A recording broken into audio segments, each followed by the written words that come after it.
Let's see if we can't get you something good here.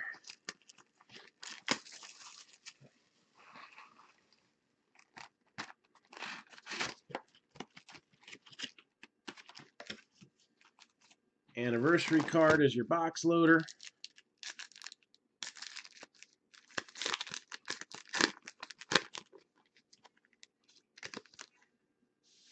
And you got Tom Matchick. Tom Matchick. So, not much offense out of him. 215 career average to this point. 186 the year before. I guess a defensive substitution at infield, most generally.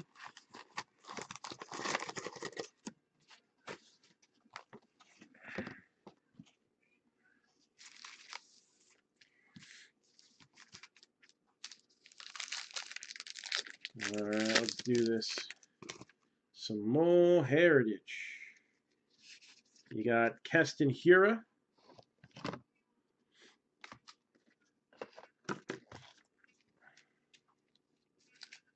A high number with the rookie cup there.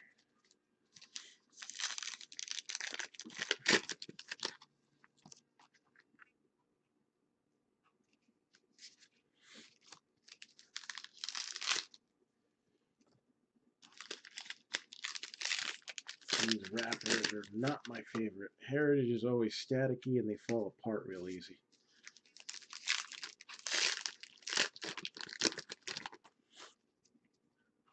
If they could, they'd probably put them in wax packs, but then the cards would get damaged. John Lester.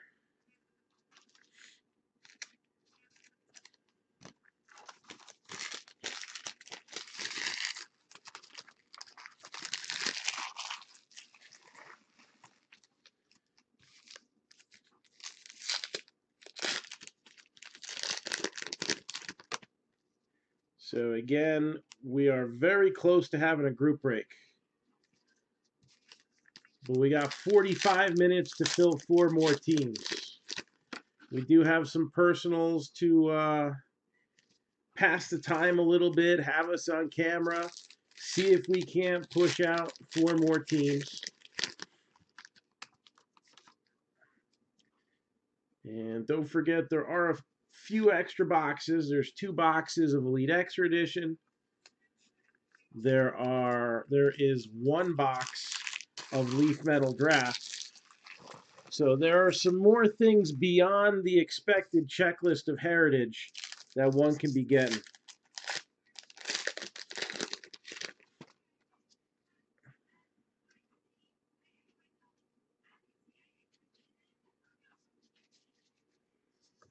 Somebody wants a link.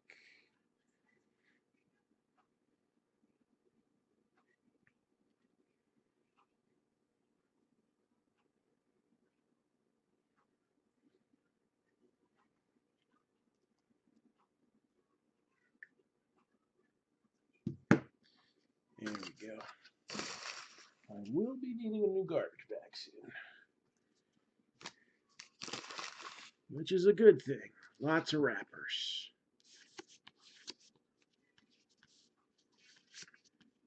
Will Smith.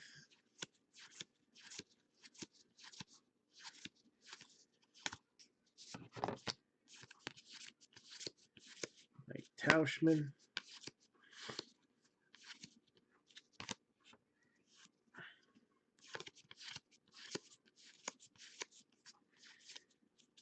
We have busted through easily a case and a half here of Heritage as we continue to find some nice gems hidden in these boxes. And spring training goes on. It's been semi-uneventful. I mean, maybe not for the Yankees. Adam, we've been having trouble for the last week and a half with that. I got somebody a step-by-step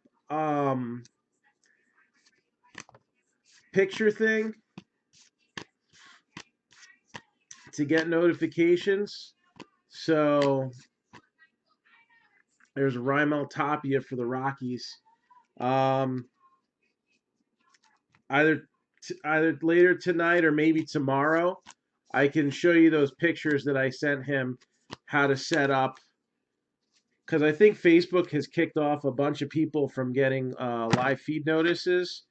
And I'm going to have to do something a little bit different. Somebody actually gave me a real good suggestion. And I think, that's right, Tapia. I think I'm going to take their advice. So right now I'm doing a couple personal boxes for Hector. We're 4 teams away from doing the pick your team break for Heritage. That is scrolling at the bottom of the screen right now. And we'll go over those teams again in just a second as they're coming back around.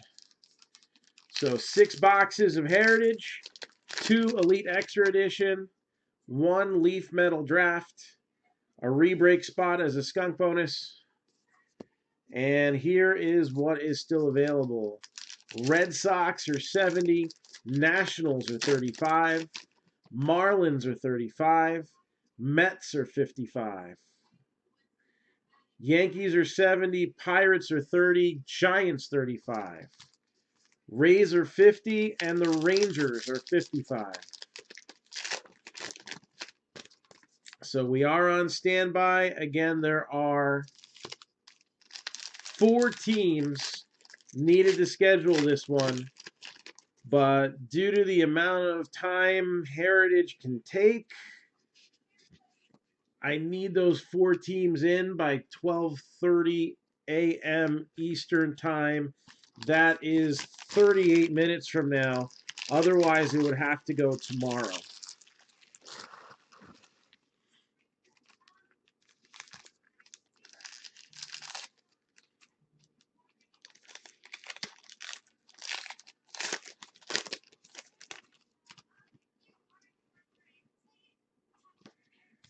So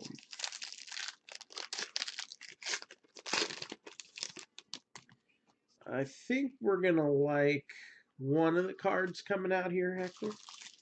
Maybe.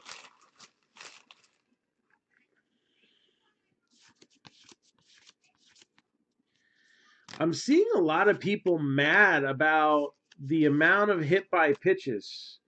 Yankees and Mets are both available, yes. Both New York teams still in the mix. New York, New York.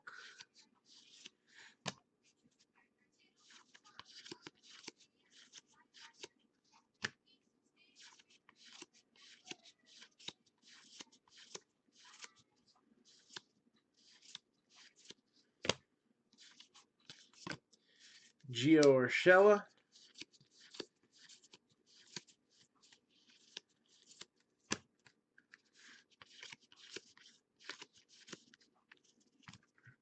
Grisham and Dubon.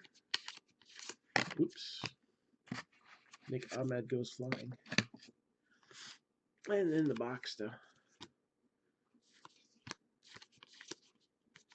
Brusdar Gratterall. Bubba Starling.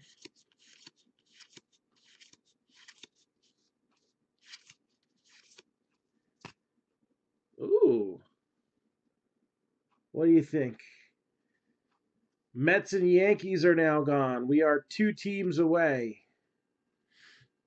2 teams away from having this break.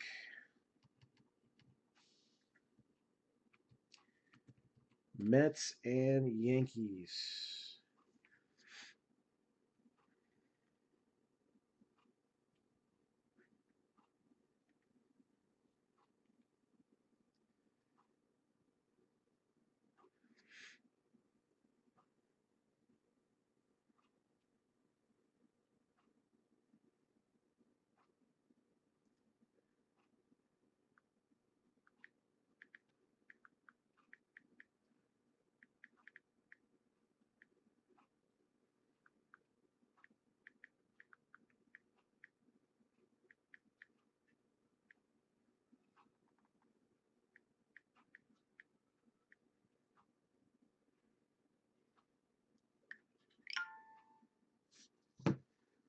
And don't forget, it's 10% off 3 teams or more. So we're going to be looking to break some heritage, hopefully in the next half hour. 2020 heritage, 6 boxes. Giants just sold. So Giants just sold. 2 boxes of Elite Extra Edition and a Leaf Metal Draft, plus a rebreak spot.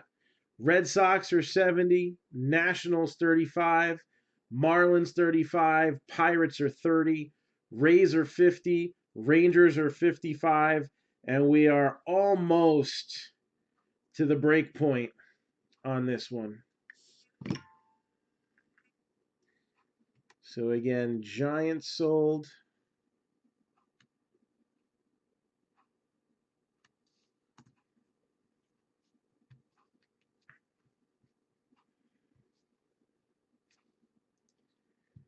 Yeah, let me get these back up.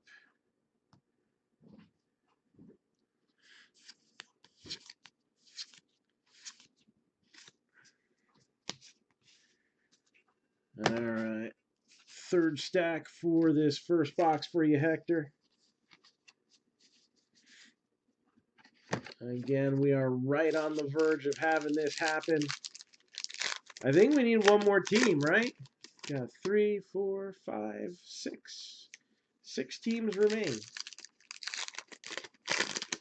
One more team seals the deal. Starling Marte.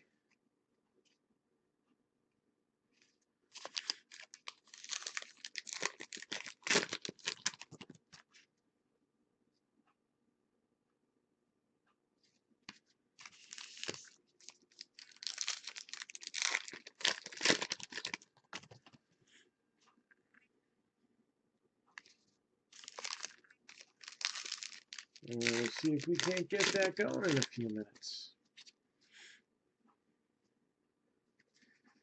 Marwin Gonzalez.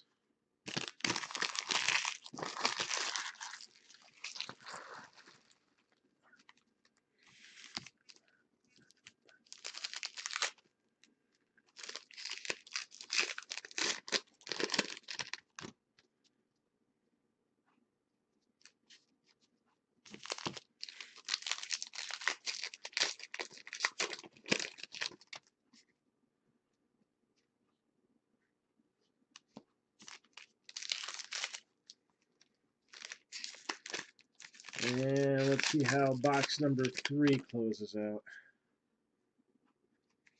There's Amir Garrett.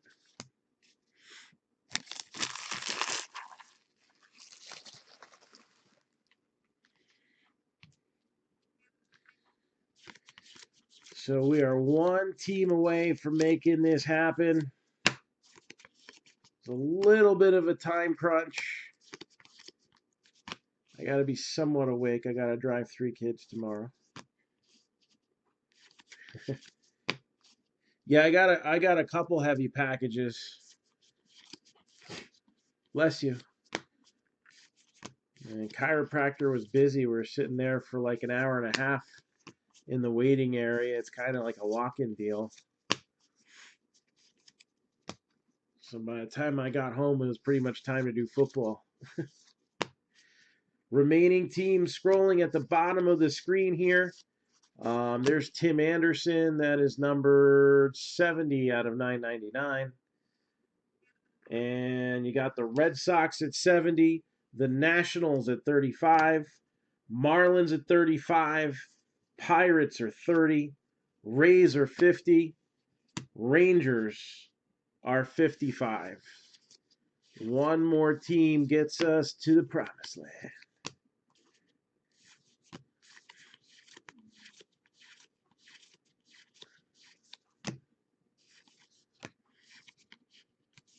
We got Lucas Giolito.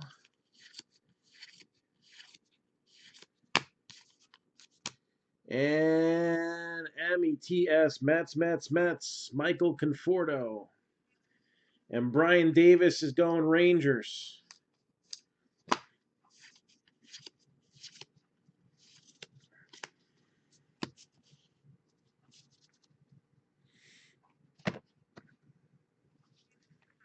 So we have enough now. So let me update that. So Hector's first box, you got Gavin Lux and Michael Conforto.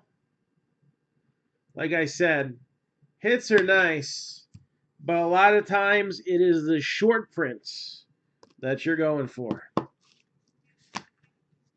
So let me take care of that.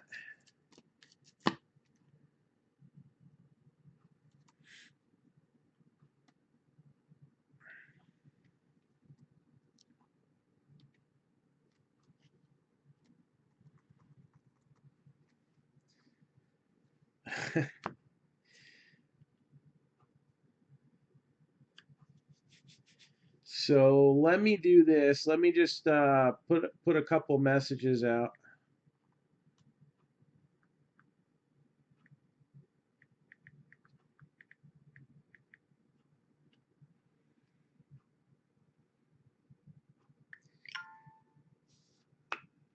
Actually, what we'll do, Hector, do you mind if I put the one box to the side and we break it after the break?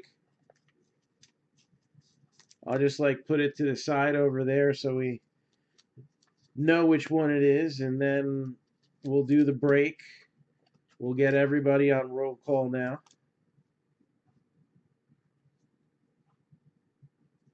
I do have other payment apps, yes. I can just set it up through the website if you want. I didn't get a notification, but sometimes they take a while to go through. So let me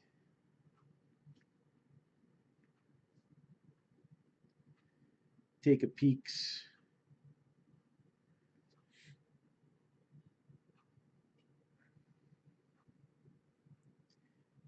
Refresh. No, it did not. If you want, I can set it up on the through the website, and then if for some reason PayPal's acting funky, it accepts other forms as well. Or I can directly accept Venmo, Google Pay, and Cash App.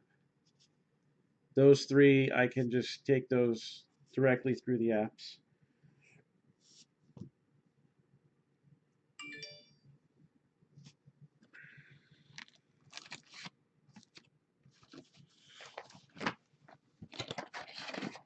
All right. So what I'm going to do here, Hector, is I'm going to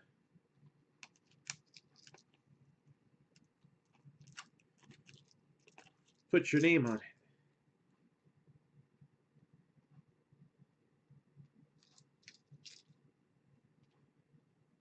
Doesn't write very well on this. Marked as best as the pen would write.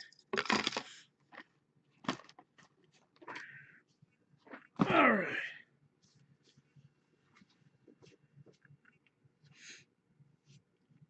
So nothing to this but to do this. Let's see who we have here and who we need to get.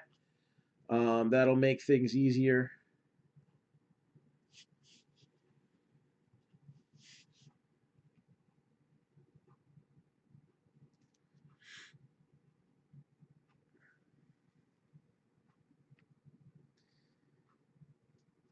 All right, I gotta get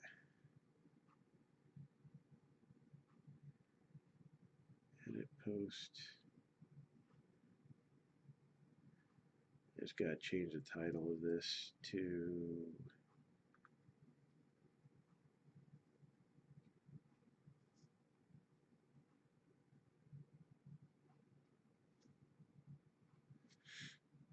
number 1.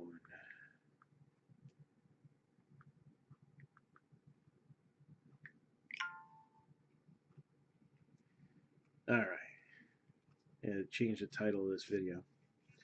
Kathy Buss, John Wright, Brian Davis is here, Darren Giberson, John McClellan, Chris Blagg, Lester Calderon, Darren Sliwa. Hector's here. Enrique Rico. And we'll stop at that point so I can message those on the top half of the list.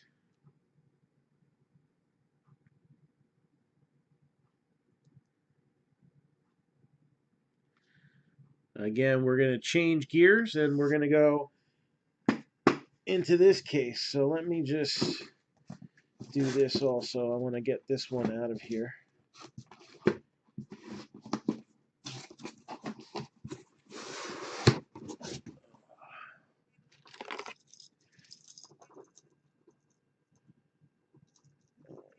Personals on that. And we'll put that by our personals of 1. That sounds like a great idea. And then everything out of this case is going to be the 2 parts of this break.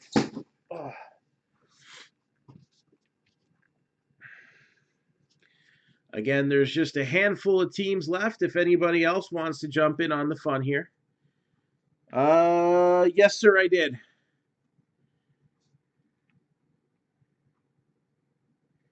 So you got Rangers and you had Orioles.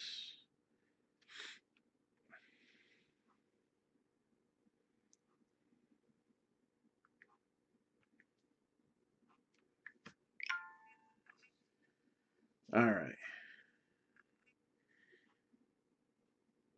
And then the second half here, Ben Ward, John McClellan. I already called his name. Adam Christensen's here. Michael Kelly should be in here. And Scott Lamaglio.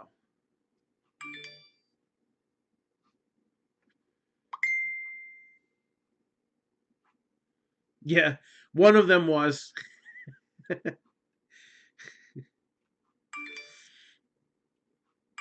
Oh, it worked? Okay. I got it, Adam. Thank you. All right. I got a few pages to mark here real quick.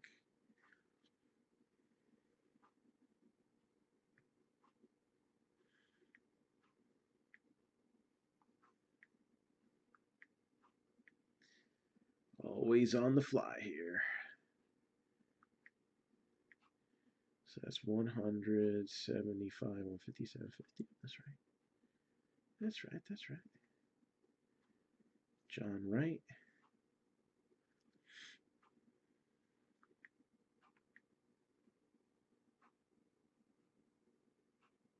Hector.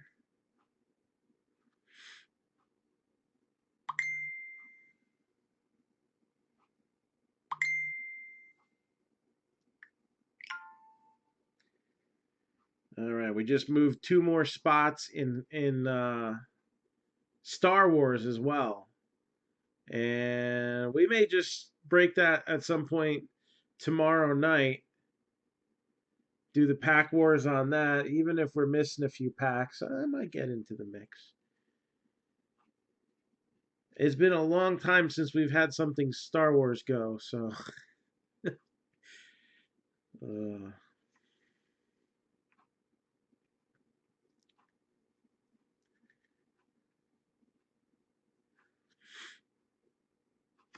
All right. Oh, that didn't work.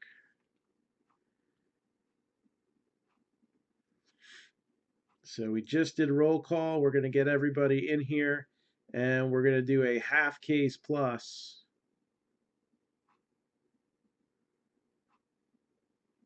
Of Heritage Baseball.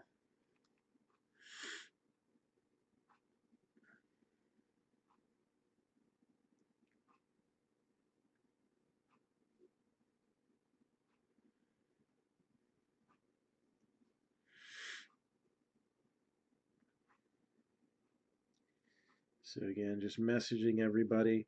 There are still 5 teams left.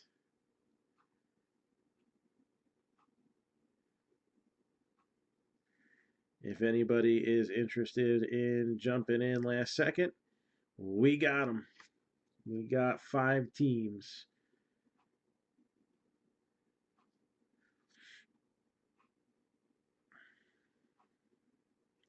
So we are wrapping up roll call here.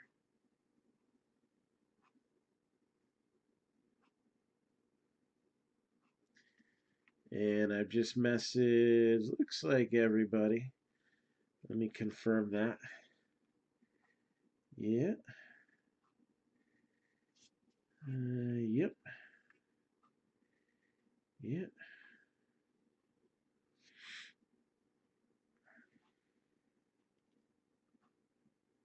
Yep. All right. So anybody who didn't answer. So Hector is okay with putting his personal box on pause so that we can get the break going so it's not too late for everybody. And then we'll resume with personals after the break. So there's one personal box, but we're going to do the break because I'm sure there's some people on the East Coast that probably want to go to bed at a normal time. So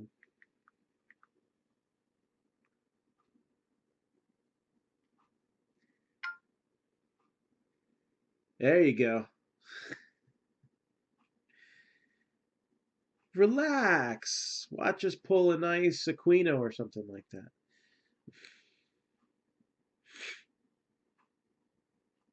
All right.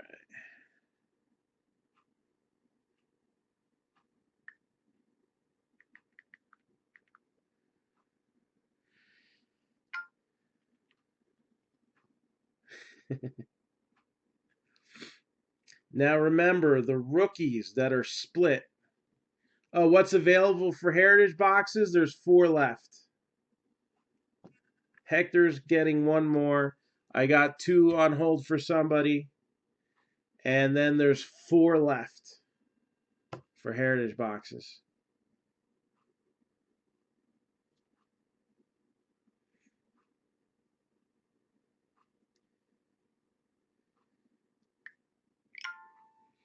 Yes, so what's going to happen is Alvarez cards, right?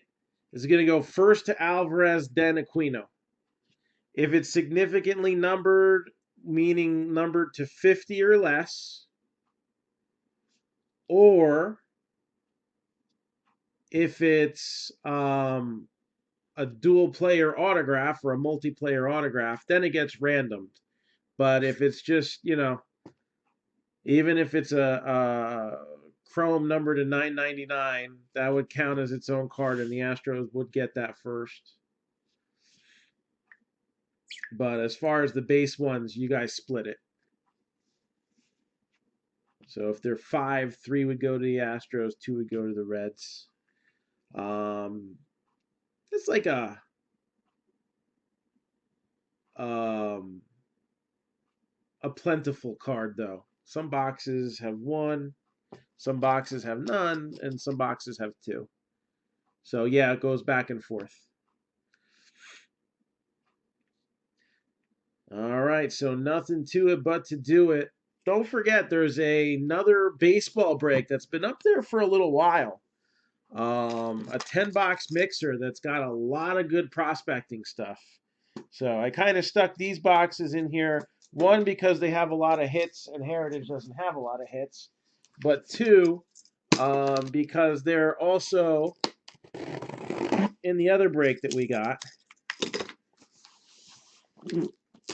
And Brian's been getting some Elite Extra Edition, so we've definitely seen some quantity on that.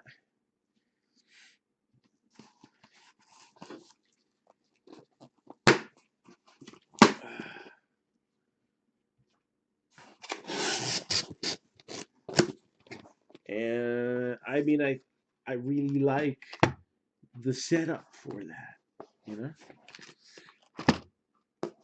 All right, so don't forget, you get dibs on your teams in this one. Mix it up, take it from a few different places.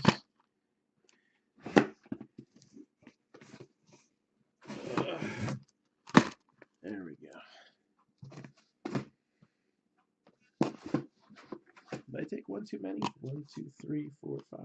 Yeah, I took 7. I don't know why. Put that one back.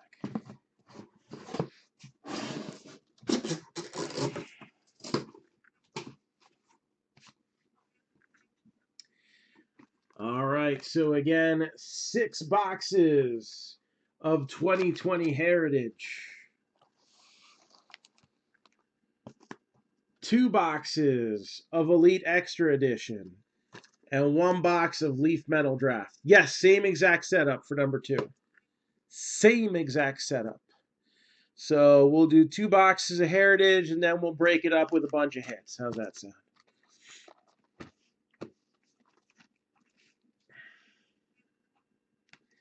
Are we ready? Let's begin. So we are now on to Heritage half case plus number 1. Oh, this bag is gonna spew forth many packs. Let me get a new one here. Start fresh with the garbage bags.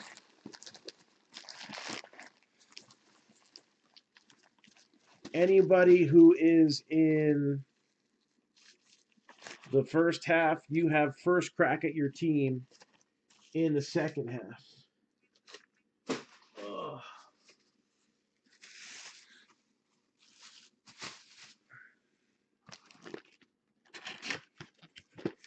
Box loader for the first box is going to be an anniversary one.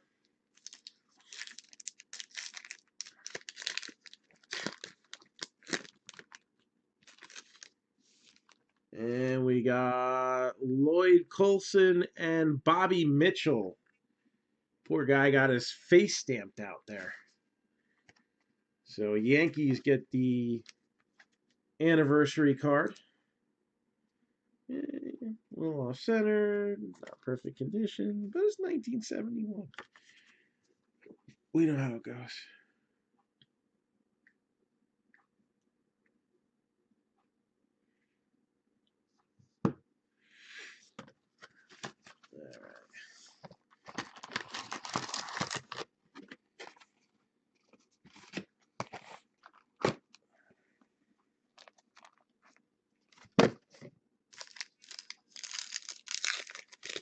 So usually in Heritage, you're going to end up seeing anywhere from 2 to 4 autographs in a case.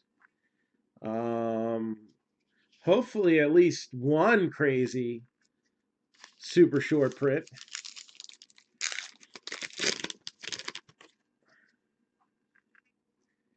And lots of other cool stuff.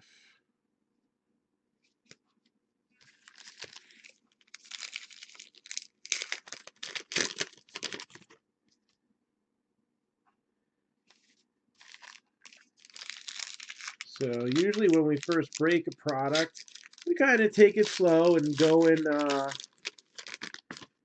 into detail. Oh, Sonny Gray. I take out the high number cards. So anything 401 to 500 is technically a short print. They fall 1 in every 3 packs. So whenever I break Heritage, I always do that because it's a heck of a lot easier to do it first than to sort them out later. Then I gotta look through every card all over again. They're always going to be in the same spot in the pack. So figure just dig that stuff out right off the bat.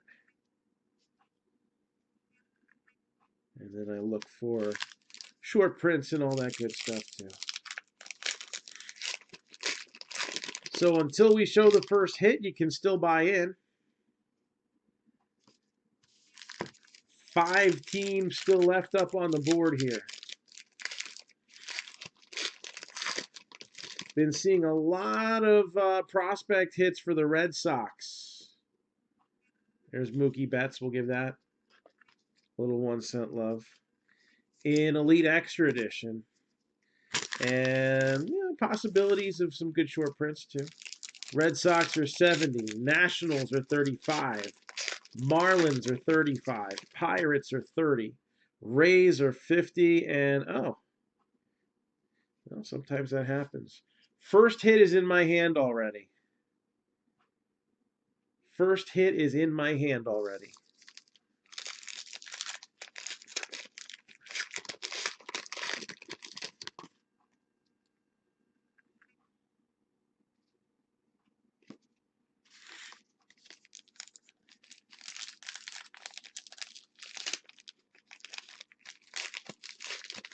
Nah, not this time.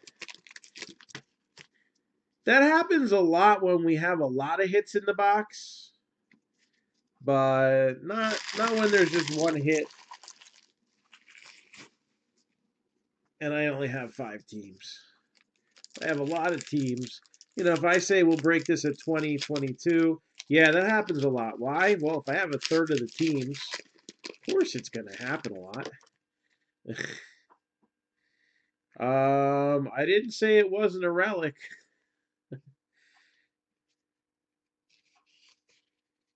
And we got our oldest Chapman high number card for the Yankees. All right, let's show off what we got so far.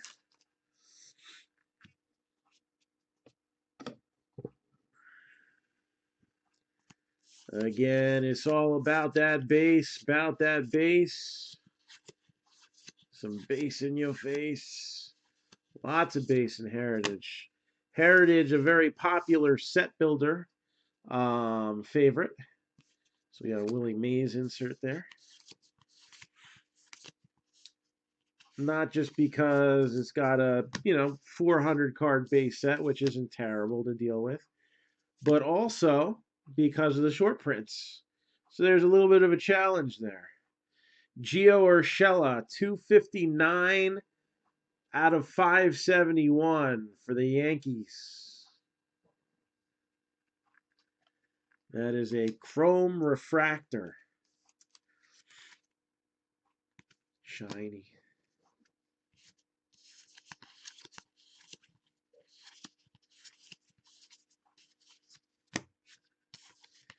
Yeah, if a lot of people keep their teams, there's a very good chance we could be doing this all over again real soon.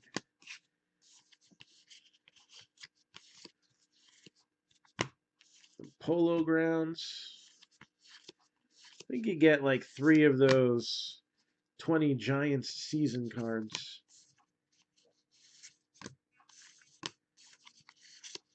It's really 20 seasons in San Francisco. They were in New York before that.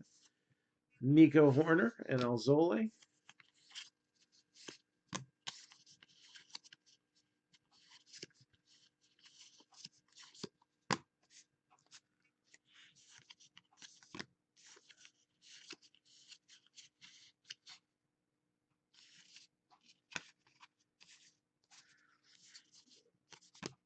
And got Louis Armstrong. Master set would be crazy, yes. So some Astros rookies.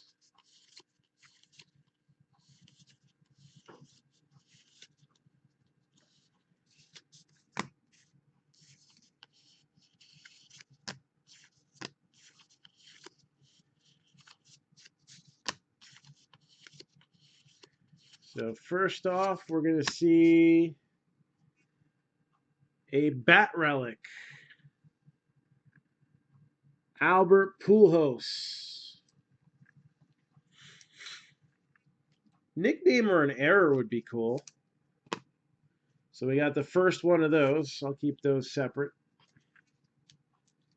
We can get a tally on them. I won't keep those separate. It's gonna be too much space. There's a lot of cards in this box. You can kind of figure it out anyway as we go along.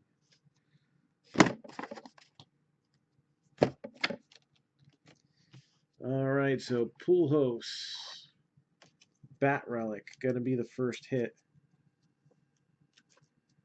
So that means this is now closed.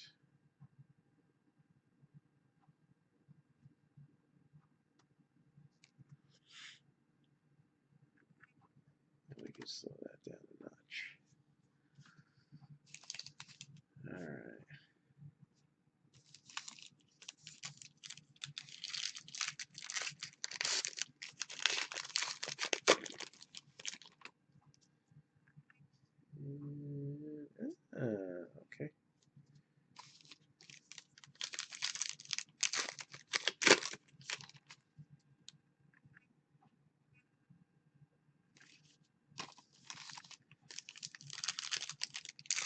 So we are ripping lots of Heritage. And we've had some requests to do a random team break of Heritage. I'm a little nervous about doing it, but we'll give it a shot. We're going to put up a whole case. We're going to give it a fair amount of time.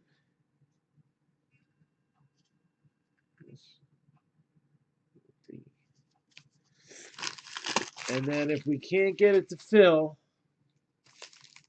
we may turn it into something else.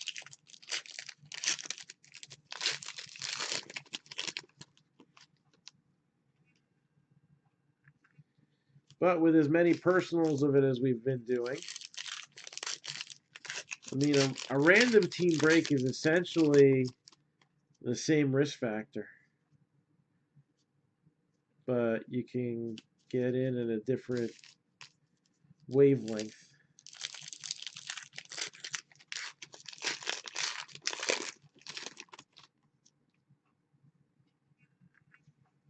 And we got Thor, Noah Syndergaard. Give that a little 1 cent love.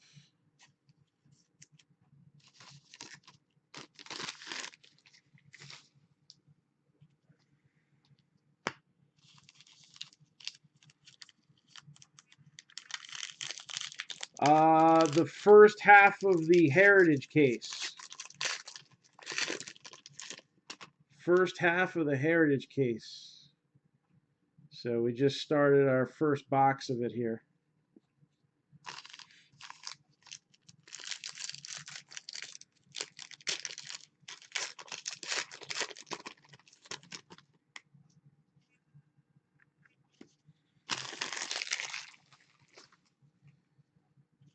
All right, let's see what we got in this mess. All about that base, Bo Bichette.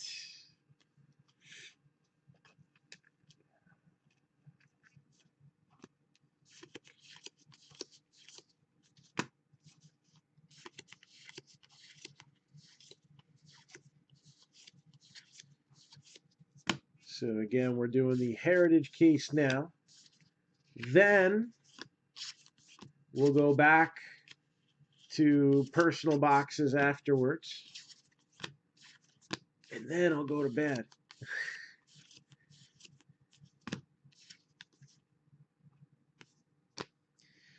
No, you haven't seen any hits or anything, so yeah, I'll let you pick since you just hopped in. How's that sound? All right. So this is what's left. Red Sox 70, Nationals 35, Marlins 35, Pirates 30, Rays 50.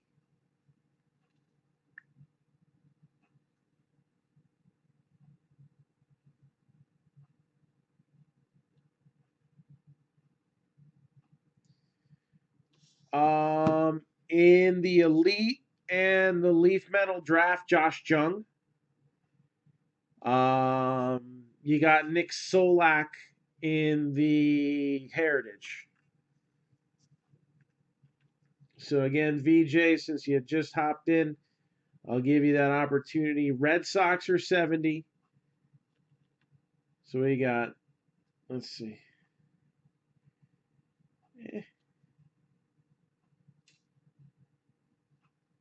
There we go. So Nationals, you got it. I'll jot you down.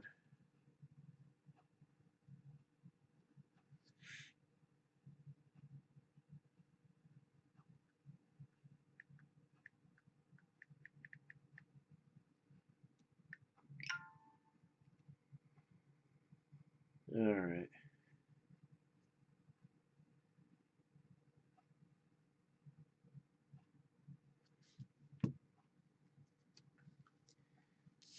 And let's see what we got here.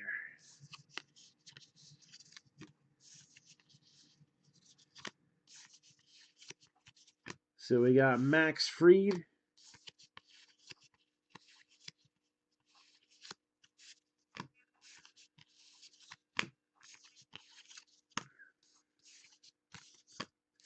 Bruisdar Gratterall. Well, if his arm doesn't hold up for baseball, he's definitely got a name for professional wrestling. And he can still have Topps cards. So this is another one. You got the Padres, Trent Grisham, and the Giants, Mauricio Dubon. So that's a split card right there. There's a few of them like that, but most of them are same team. That's a split one.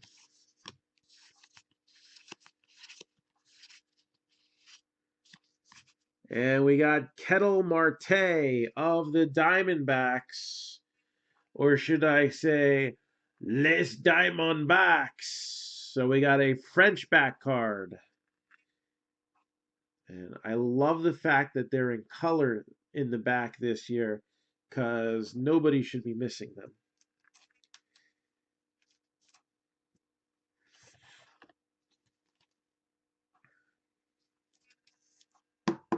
So Kettle Marte, French short print, or parallel, or whatever you want to call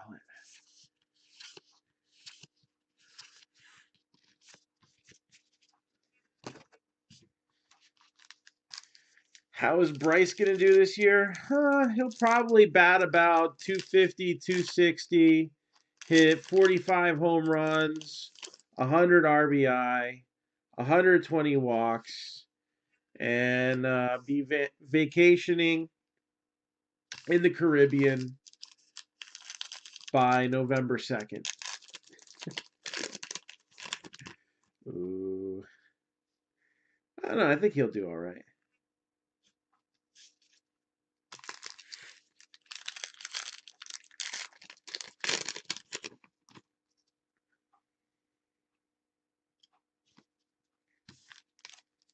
It's kind of what we've come to expect from Bryce Harper. He hasn't really hit for average well since that MVP season. A lot of strikeouts, but a lot of walks. So, he's going to have a lot of extra base hits, the ones that he does hit, which will give him a high OPS between the walks, the doubles, and the home runs. So I think he'll do all right. I guess the bigger question is, how are the Phillies going to do? Are the Phillies going to fold in on their weaknesses? Don't forget that they did pick up a few players this year, including former Met Zach Wheeler.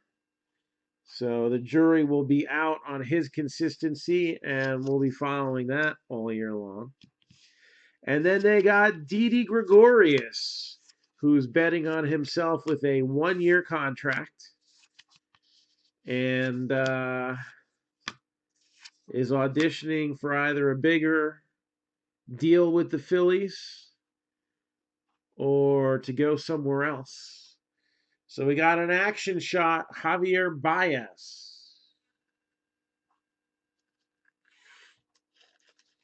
Javier Baez with an action shot.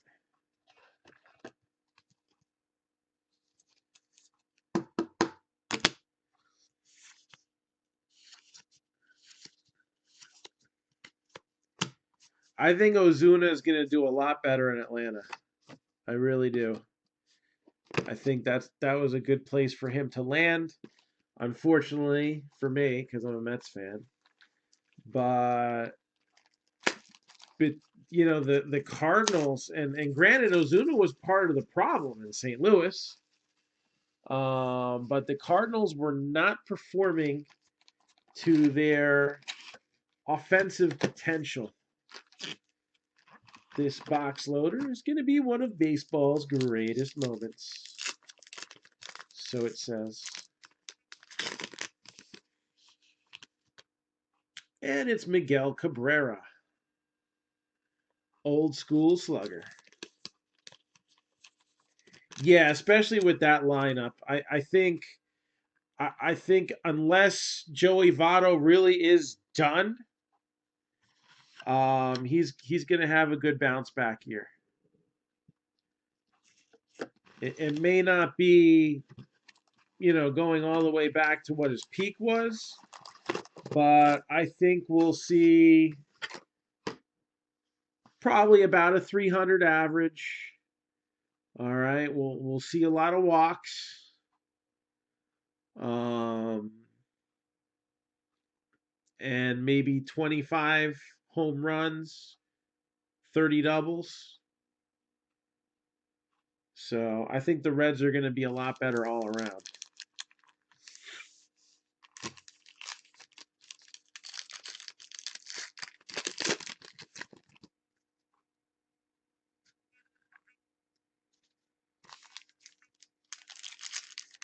They've got a lot of good pitching,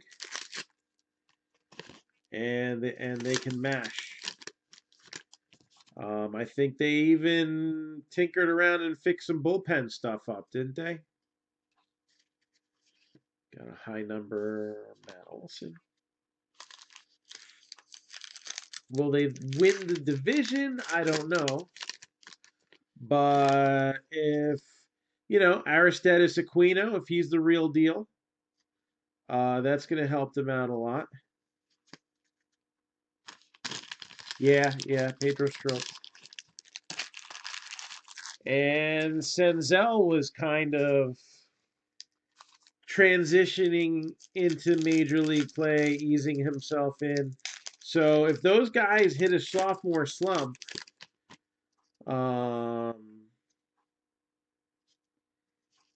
it could get a little dicey.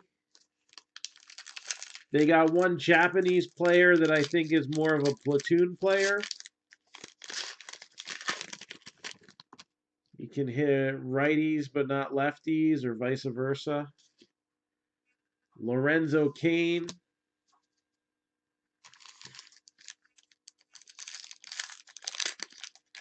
Yeah, they picked up from Japan to the Caribbean to the U.S. The Reds made moves, and sometimes that works and sometimes it doesn't. The Rockies made a lot of great moves a couple years ago, and every single one of them has backfired.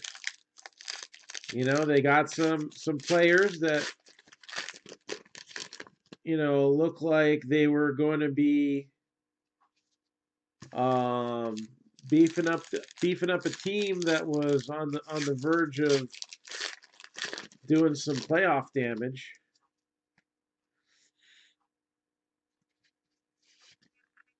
And every single one, I think it was 4 big free agents that they paid off. And I mean, I think at least half of them were wise decisions. They weren't pushing the issue. All right. Sometimes you get guys just to get guys, and you get the wrong guys. But it was a total disaster for the Rockies, and now they spent so much money this year they got nothing left, and Arenado's not happy. Yeah, Donis Garcia, I want to say we've hit him in some products too, like the Panini stuff.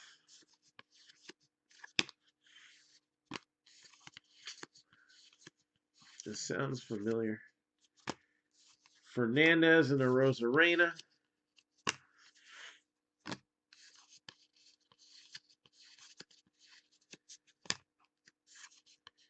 So again, does Josh Donaldson change the Twins season? Yes and no. I think they were already on pace to hit a ton of home runs. I think regardless of whether Donaldson was there or not, I think the Twins have a strong team. They're going to do well. If Donaldson stays healthy, all he's going to do is amplify all the positives coming out of Minnesota. Gibby dominating the Mets, so we're just going to quickly ignore that card.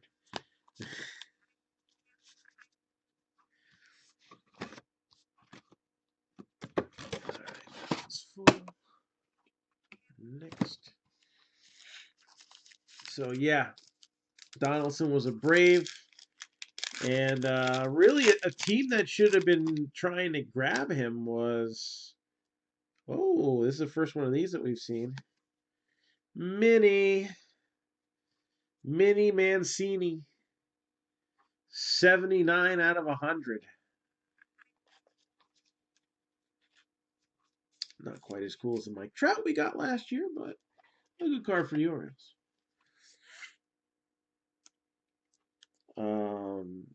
Nationals, I think, did the best they could, and they're blessed with talent right now. So,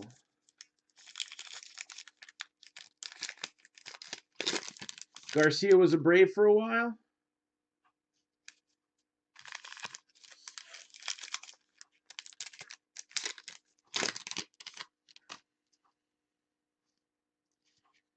And Vlad Jr., high number. I know there was some people, it was either 2 years ago or 3 years ago, they started putting star players in the high numbers, and there was a lot of gripes about it. I don't know, there's a lot of gripes about everything in the hobby, right? Enjoy, it's supposed to be fun.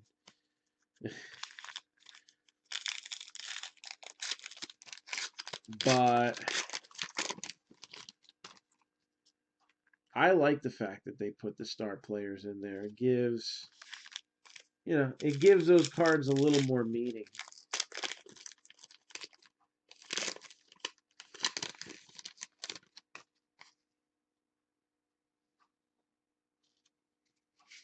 Julio Urias.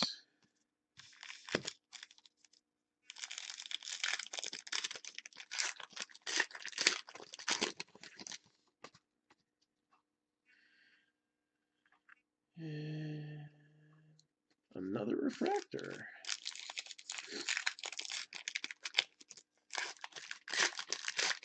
I know I'm very curious to see because the Mets are kind of in that situation where is Pete Alonso going to have a sophomore slump?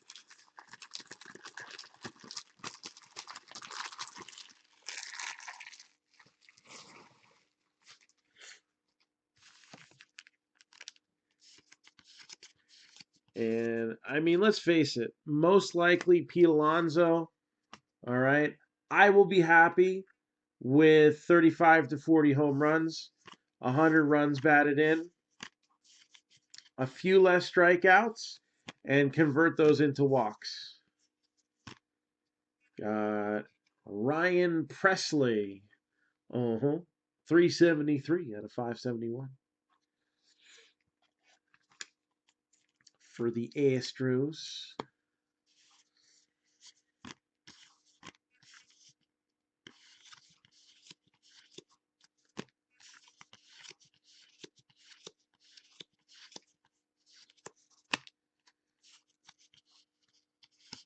And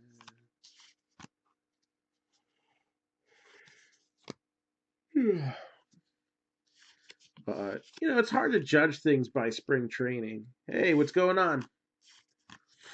I mean, the Mets were 1-4 last I checked, and the Marlins were 4-0 or 5-0. We know that's not how the season's going to go. I think the Marlins are going to get a little bit better.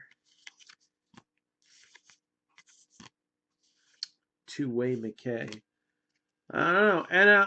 NL East. Who does everybody think's going to win it? Let's go division by division. We've seen a few spring training games. We've seen a few major injuries to the Yankees. So we're pretty much par for the course right now. That's a regular one. Can't really call them action shots anymore because they've been putting a lot of regular action photos on the regular cards now.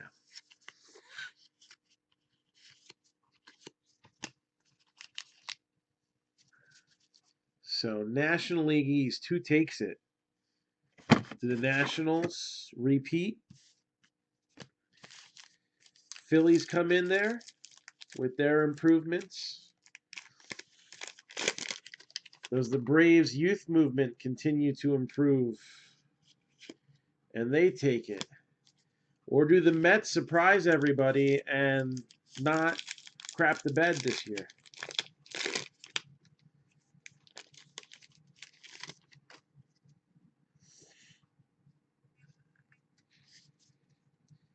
Philly wild card. I feel like the Phillies are the new Nationals. I feel like when Bryce Harper was on the Nationals, just something holding them back. It may very well have been Bryce Harper. It's tough to tell.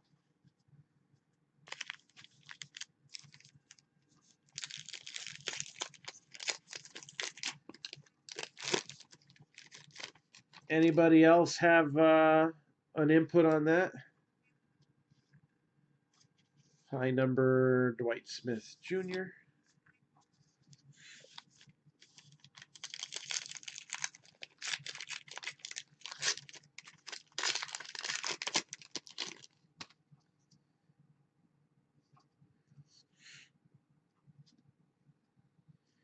The Nationals really have one position that they need to make up for, and it's a big one, and it's third base. They are going to miss Rendon. Rendon is like the light version of Nolan Arenado.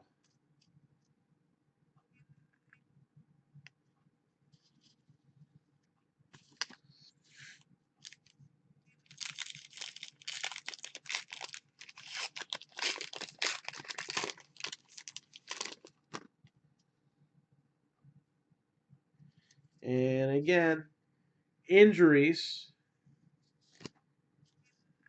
Yeah, I think all four teams will be over 500, regardless of what the order is going to be.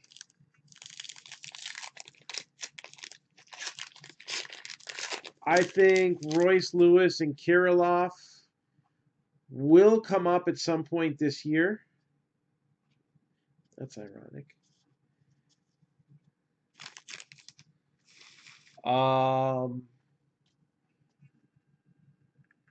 I think one comes up mid-season, one comes up in September. There's only 2 extra roster spots. That's going to affect the hobby a lot. That's a big rule now that will have an impact on the hobby. It's going to thin down a lot of the rookies that get brought up in September. They're not going to send major leaguers down. I think it's a terrible idea. I don't care in September if my team is out. I don't care how slow the game is. I want to know what we got in the minor leagues. Let them all play.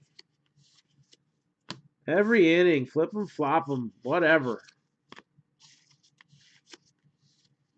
I don't care if the game takes 4 hours. If my team is in deep trouble, I want to know what's coming up on the horizon, what next year is going to look like.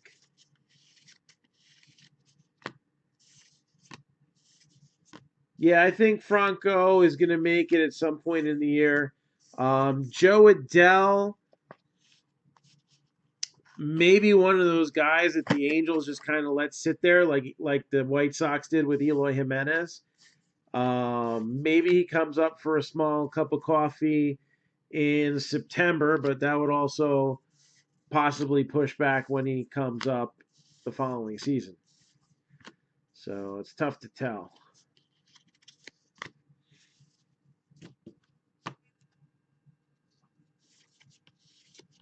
Yep.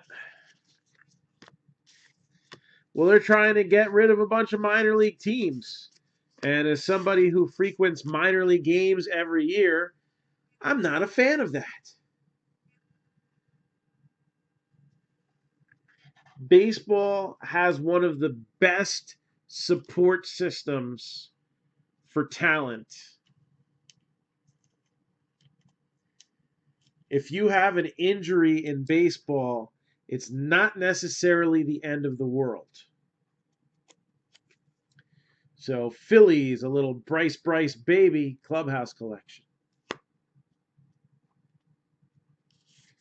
Football, you got the practice squad, but especially with like the XFL out there now, that's nice.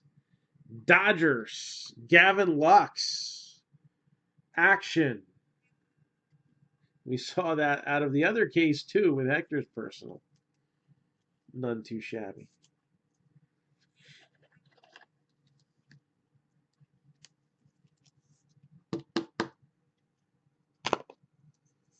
That's better than the hit. It is about the short prints. All right, so we've seen 2 boxes. Let's take a little trip outside the box here. Elite Extra Edition is up.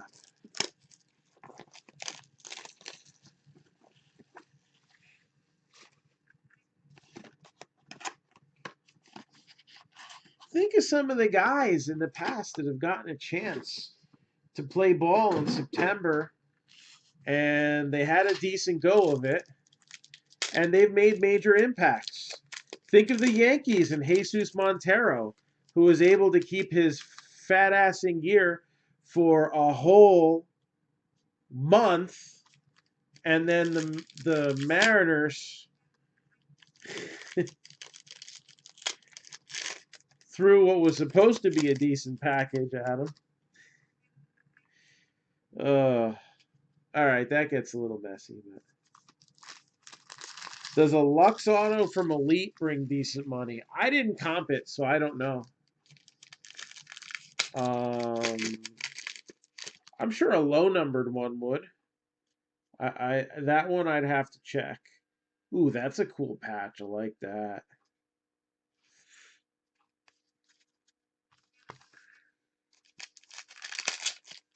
So again, remember,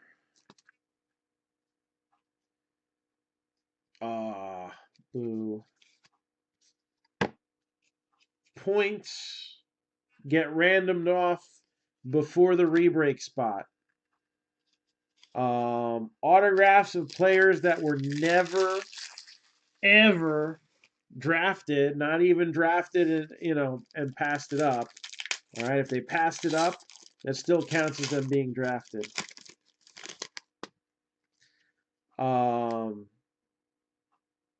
Ooh, that's cool. If they've never been drafted or signed to a team, then they'll be a part of the skunk bonus as well as the rebreak spot.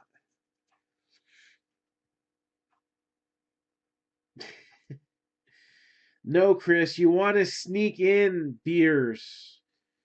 All right? That's why in the middle of July, your kids are wearing winter coats.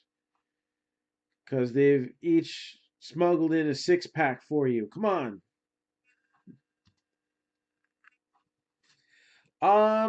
The XFL has its pluses and minuses. I think they're definitely doing a better job than the American Alliance of Football that preceded them. Optichrome of Alec Manoa. Here's the thing. Football is a quarterback's game now. All right. It's not just necessarily the NFL rules that have dictated that, but just the safety rules of the game in general. And the quarterback is the key to the team. And you've got, 8 teams and maybe 3 quarterbacks that can actually play decently. That has a big effect on the XFL. That is their sticking point right now. If they can overcome that, I think that with good defensive play and try to make these games exciting, I think they'll be around. I don't think they're going to be a 1-year deal like they were last time. I don't think they're going to fold halfway through the season because Vince McMahon actually has the money to carry the league. The guys of AAF were total boneheads and did not have their ducks in a row. They just wanted to get there first and thought they'd make the big splash. And, there's a big splash, and then there's a big splash in the toilet, and it smacks you right back in the ass, and that's what they ended up putting out. 86 out of 99, Trey Harris. I mean, let's face it, the American Alliance of Football was a huge turd. There's no denying that.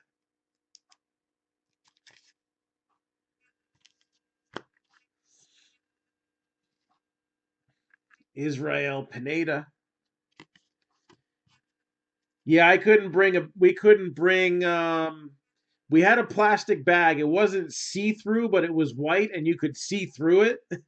And they told us we couldn't bring it. So then we just took all our snacks and jammed it in every jacket pocket that we had.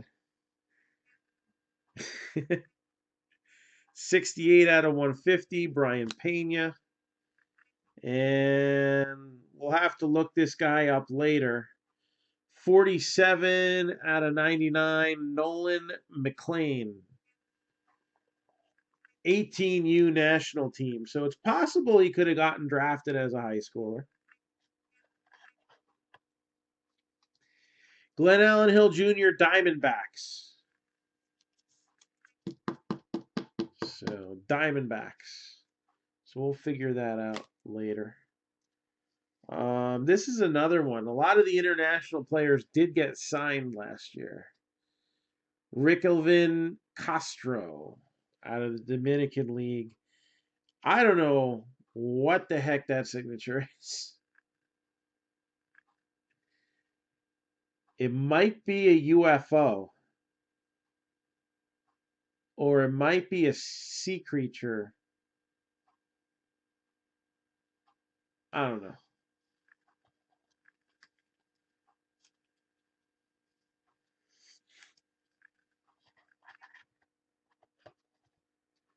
But it's signed. He's got some time to work out on that. Teach these kids cursive. 71 out of 99, Josh Jung, the first rounder from the Rangers.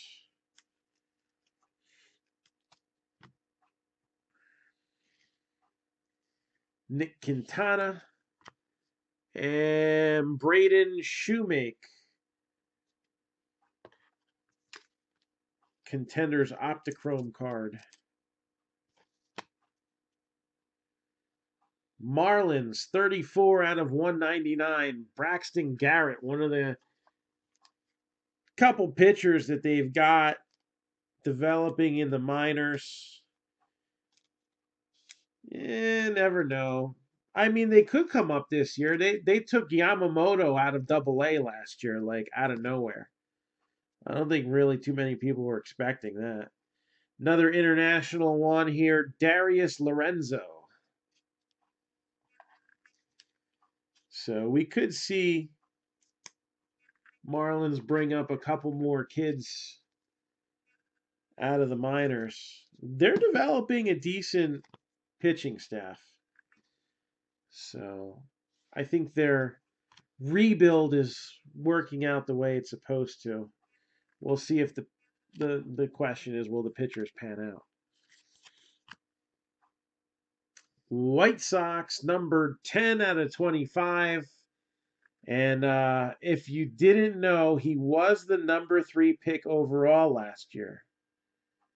I don't know what might give that away. All right. Number 3 pick, Andrew Vaughn. Where the heck did them thick sleeves go? There we are.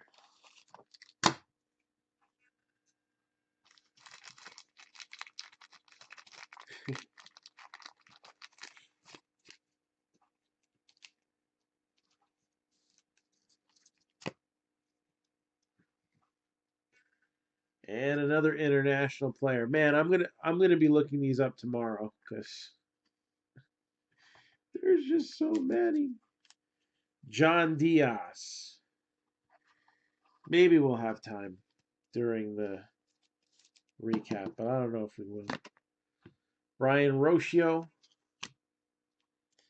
was at 118 out of 250. Reese Hines.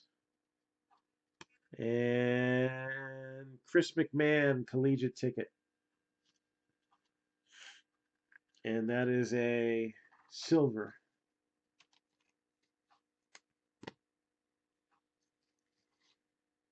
Blue Jays, Gabriel Moreno.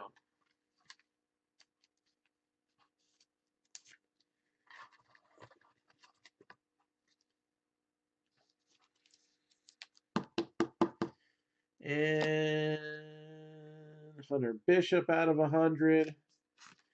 This is not a bad one. Number 3 out of 25. METS, Mets. Andres Jimenez, one of their top prospects in the minors right now. And I really do like the jumbo patch on that. That's a very nice jumbo patch. With a squiggly signature like that, though, man, can you hit the sticker? Dude. Still a cool card. Let's go, Mets. All right, so now back to our regularly scheduled Heritage. More prospects in a little bit.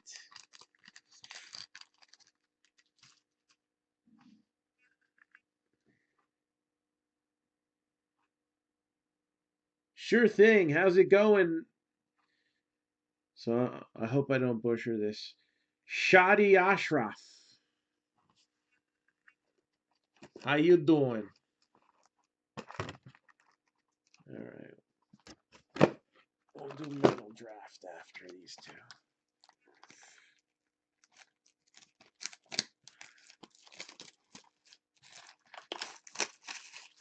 Hopefully you're enjoying our show here. I like to call it a show. It's not just about opening cards, and it's about talking sports, bonding.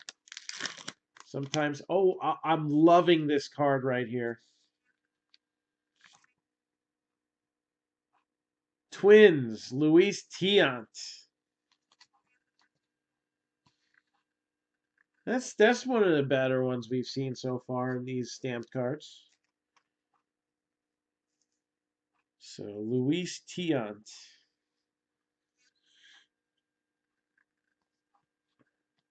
I'm gonna give a little respect.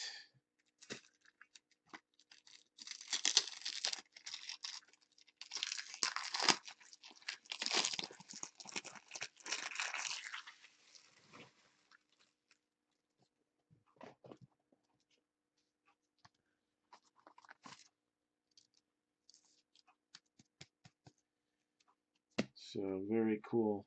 Hey Toby, how you been? I hope all is well.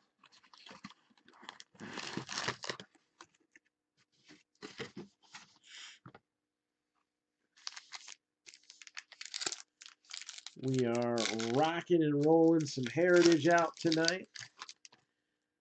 We're doing it pretty much all afternoon too. And the day before. Yeah, it's been a very busy time for some Heritage, let's face it. Man, the first case that we opened up had some gems. There's Giolito. That goes with that.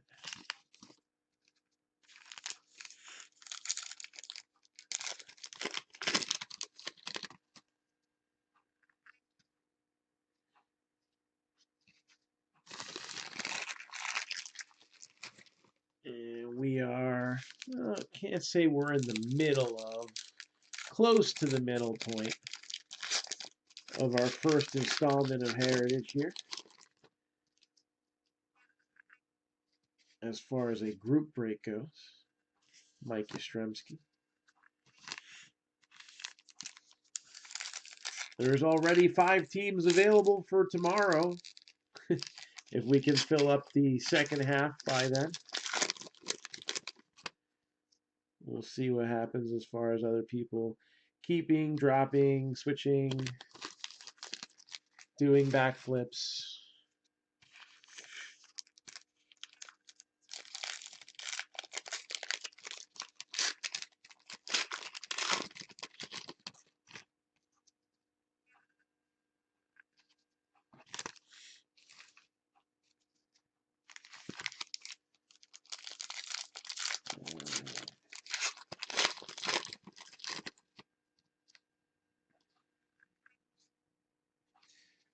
Juan Soto, high number. And that is cool enough to get a little 1 cent love right there.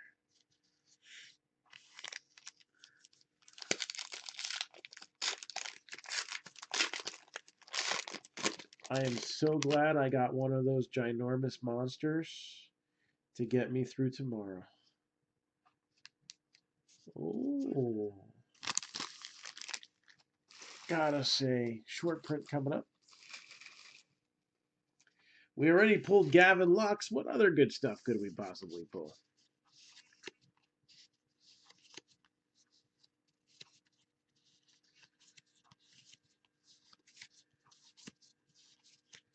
These cards are interesting to pass through quickly. They're smooth on the front, but really rough on the back. And they're not so smooth on the front. They're not glossy. So they don't like separation, that's for sure. This is like a breaker's problem. You open the packs yourselves, you wouldn't probably really notice, but when you're trying to go through a stack of 75 of these. Who's Brady going to? I don't know. I still think he's going to stick with the Patriots. I just think he's trying to... He's given them some team-friendly discounts in the past, and his career is just about done. So, I mean, you saw what he had to work with last year. So he knows they're not going to go out and spend tons of money. I think it's just going to be a matter of, hey, I did you the favor. Just pay me an exorbitantly ridiculous amount of money, and we'll finish up what we started, and my career will end as a Patriot. I do think that's the way it's going to go. And there is a nice Aristides Aquino. Wait a minute, where's Jordan Alvarez? Well, he cut out for this one. So this is considered an action short print. Aristides Aquino.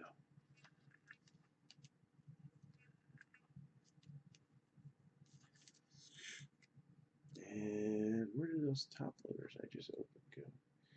I stuck them back over there because I don't know what the hell I'm doing. So Aristides Aquino.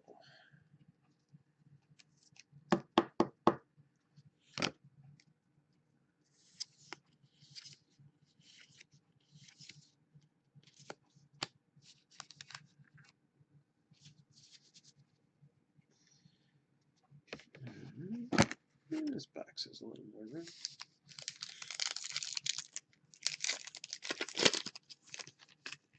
And that's what I love about Heritage. Little Beaver Fever.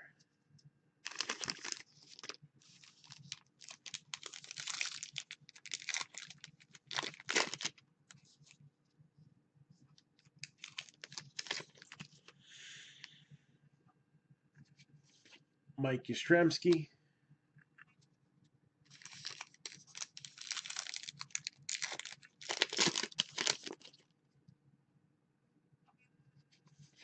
Matt Chapman.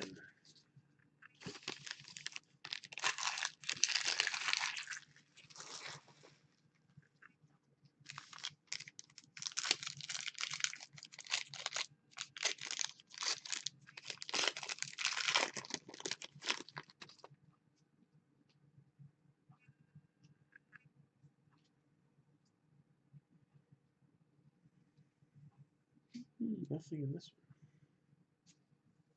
Nope.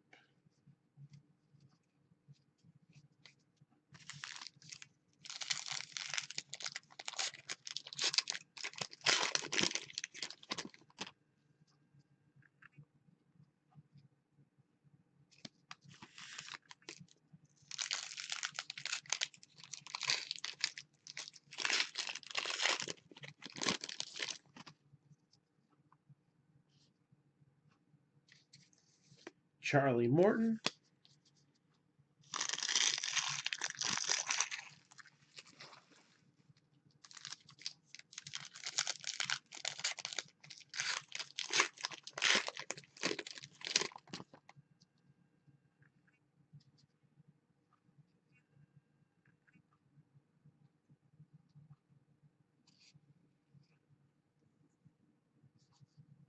That one either.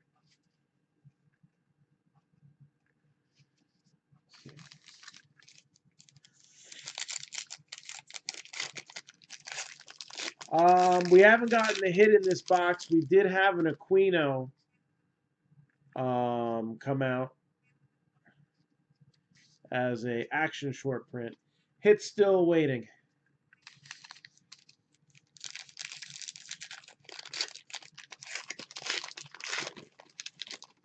So what's Aquino's nickname? I'm not too familiar with who's on the checklist for those yet. I know we had a Tatis missing signature. That was a pretty nice one.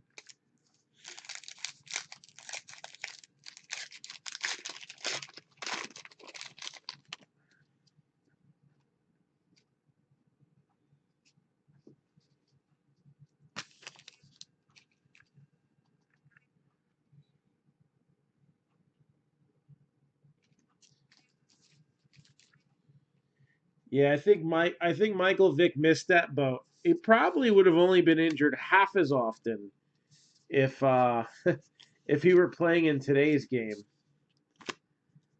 He probably would have been a little bit more durable. Maybe gotten some better payday and would have left the poor puppies alone.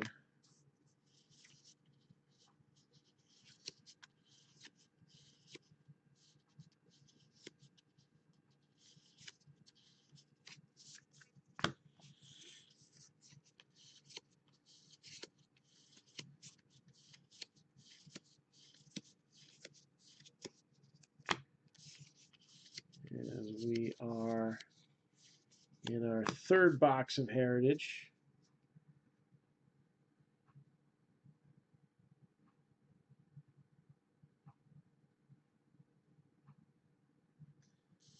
Oh, really? Well, I don't know. They could use him to advertise.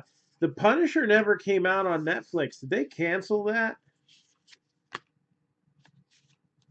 I feel like The Punisher was supposed to come out in January, and it never did. Was actually watching that one.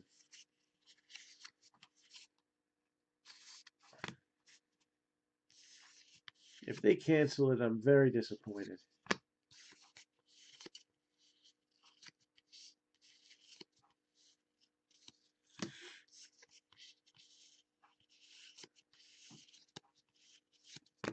I may have to Google that later if nobody knows.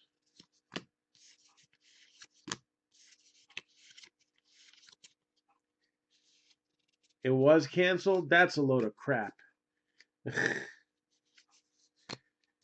They should have at least let it go one more year.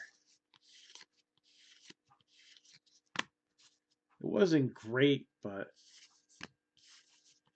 it wasn't the worst thing out there. 50,000 television series out there now. And the Phillies strike again. JT Realmuto. JT Realmuto, Phillies.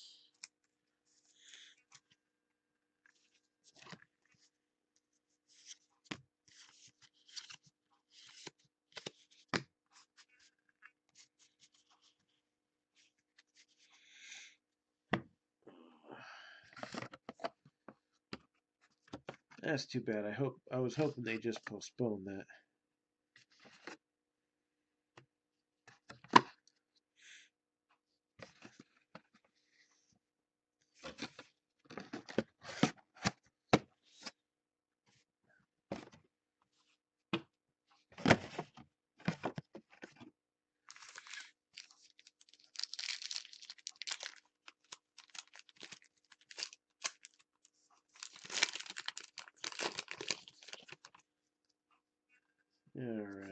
Christian Walker.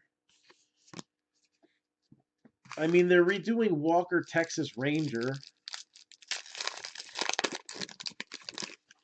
Even though Christian Walker's a Diamondback and has nothing to do with what I just said.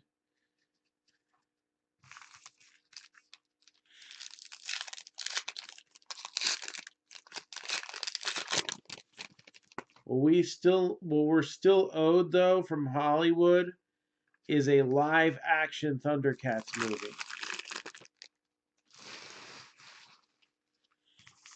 Somebody is going to make it happen.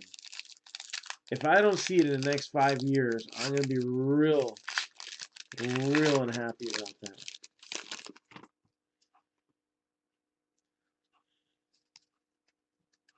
They redid the cartoon show and totally bastardize it. I mean, not as bad as Ninja Turtles got it in on Nickelodeon, but it's pretty bad.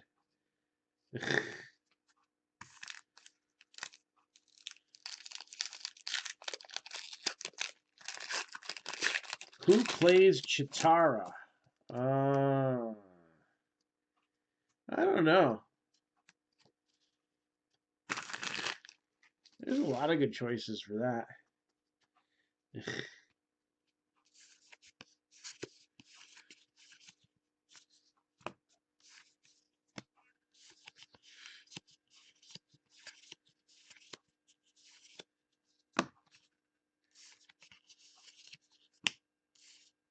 Somebody who can run fast and is stacked.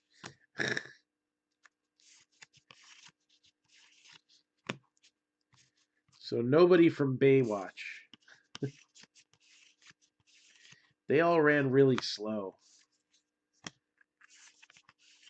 They had, other assets, but still.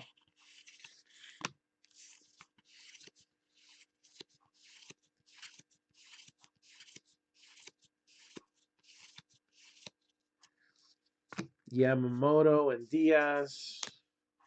Keston Hiura.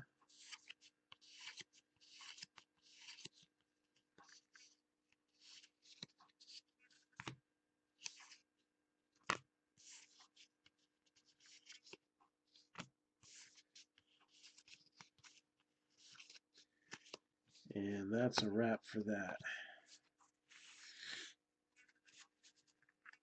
All right, let's see what box number 4 brings us.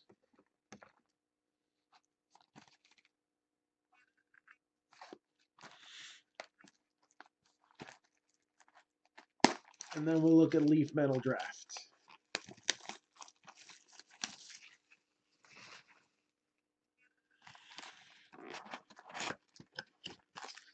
Baseball's greatest moments. Why not?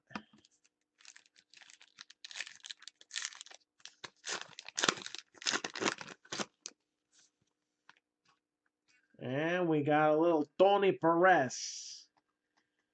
Tony Perez leads no-hit revenge.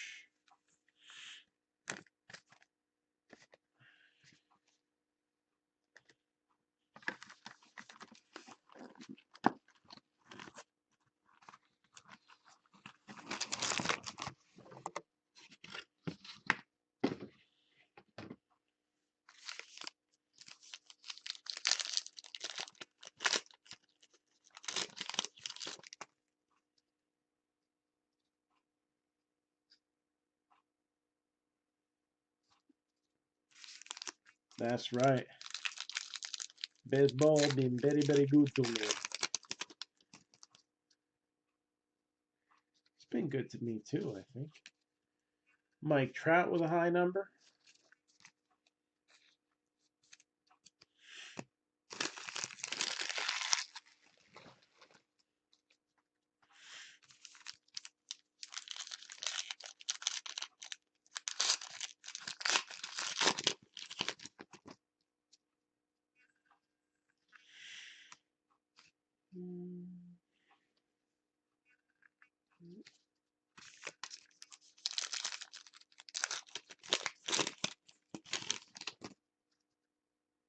So if anybody wonders why do I feel cards on a couple packs, usually in every box you get a couple packs that don't have any inserts. And one in every 3 cases. Now we pulled one yesterday, so we were talking about it a little bit yesterday. But if you weren't watching yesterday, you wouldn't know. There's a card called a flip stock, and the front of it is rough like the back is supposed to be, and the back of it is smooth like the front is supposed to be. So, and they don't have a little cheat like they do nowadays where it says action or anything like that. So it is the biggest pain in the butt to find, and I want to make sure that if they're in there, I find it. So unfortunately, it's not likely we're going to find one. But that extra 2 seconds does make a difference when you do find one. I had Josh Hader yesterday. I believe it's not a serial numbered card or anything like that, but the print run on those are about 5 apiece. The Astros, man, there are so many people talking about the hit by pitches on the Astros. And obviously Astros fans are up in arms about it. And everybody else is kind of like that bully on The Simpsons going, ha ha. It's not very nice. But, I mean, I don't know if they got plunked at all today. If you analyze, they were leading all spring training teams with 7 hit by pitches. There was a team that had 6, and they had played less games. So technically, they were actually the most frequently hit team. I forget which team it was.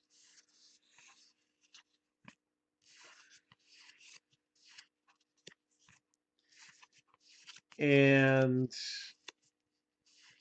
like somebody was saying that people were headhunting the Astros, and I was like, there's a real good article on Yahoo. I know it doesn't happen often. They're just as bad as ESPN with some of the politically motivated whiny crap that they put on there. And it was breaking down all 7 hit by pitches. 6 out of the 7, there was no doubt, no chance that there was any intent.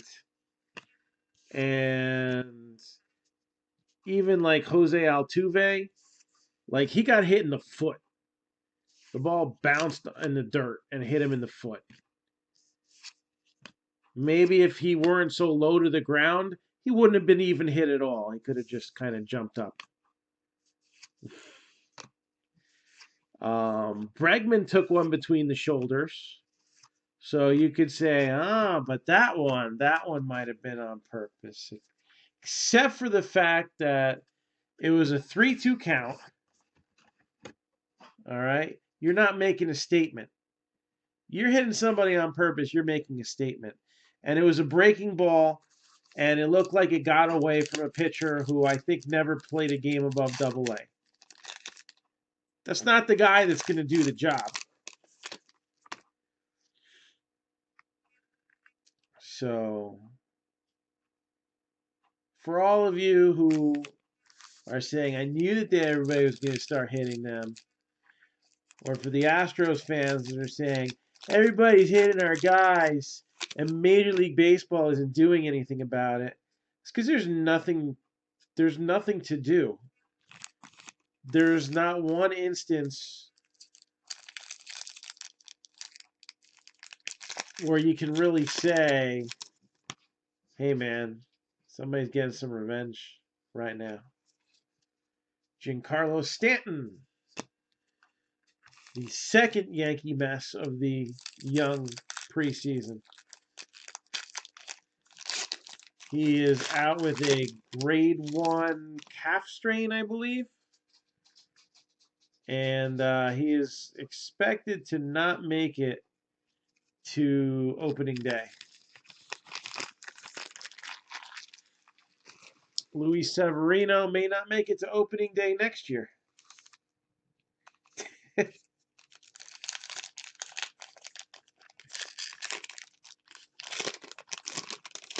Hector is an equal opportunity hater.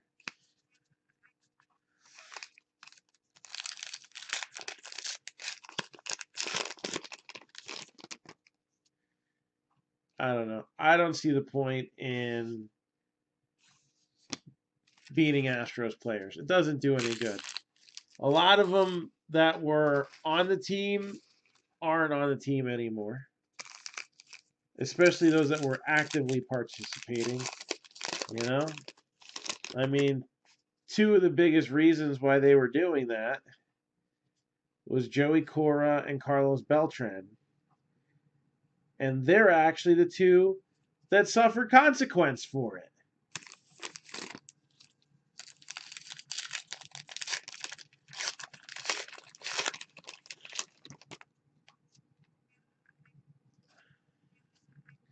Fortunately, had a situation where there was a bunch of followers. If somebody had the chutzpah to stand up and say, no, we will not do this, and have the rest of the team rally around them and listen to them, never would have happened. That's really what keeps it from happening as often as it does. Hey, you know we can't use technology. Every team steals signs. If you're not stealing signs, you're not trying. But you got to do it with some integrity and some honor behind it.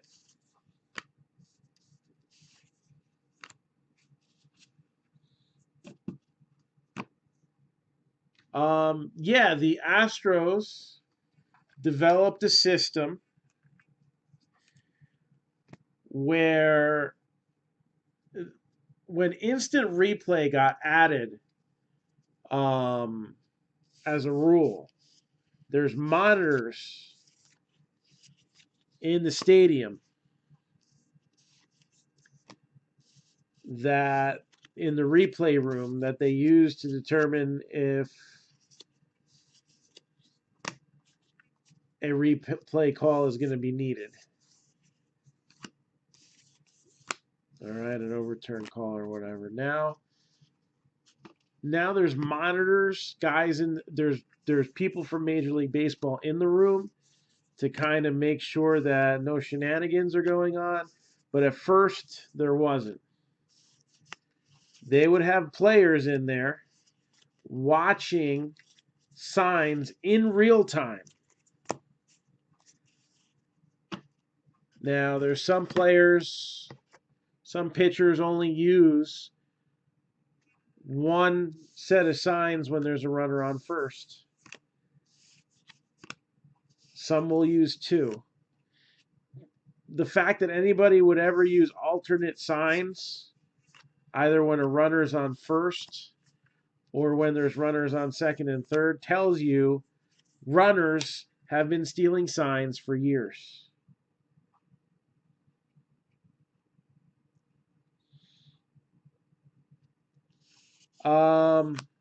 There's still a lot of debate about its use in the World Series. It was definitely used during the regular season in 2017, and players were banging on trash cans. Basically, they were giving signals to those who were at the plate when a breaking pitch was expected, and they would lay off of it. And it's funny because, like, you know, just like we're talking now about things, you know, I would often bring up the fact that the Astros didn't swing a lot of bad pitches. Their strikeouts were way down. So obviously it did have an effect.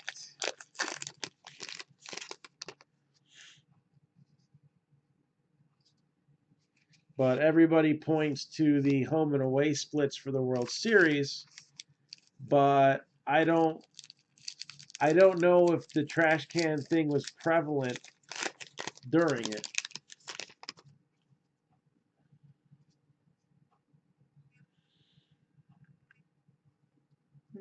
That's different. Okay.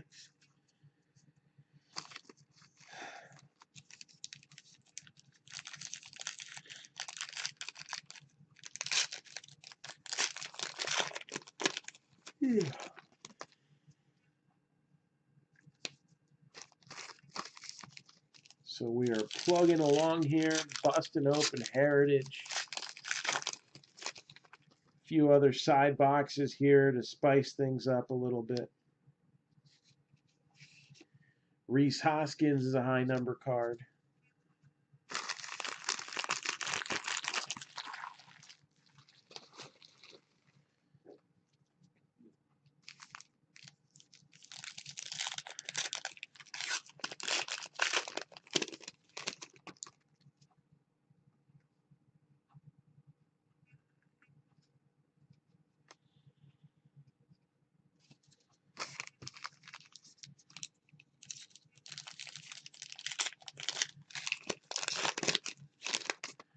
Well, it's something we haven't seen before, that's what I'll tell you.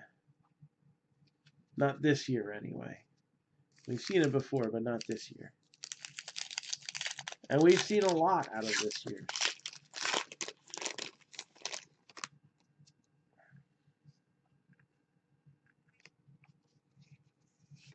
Bueller.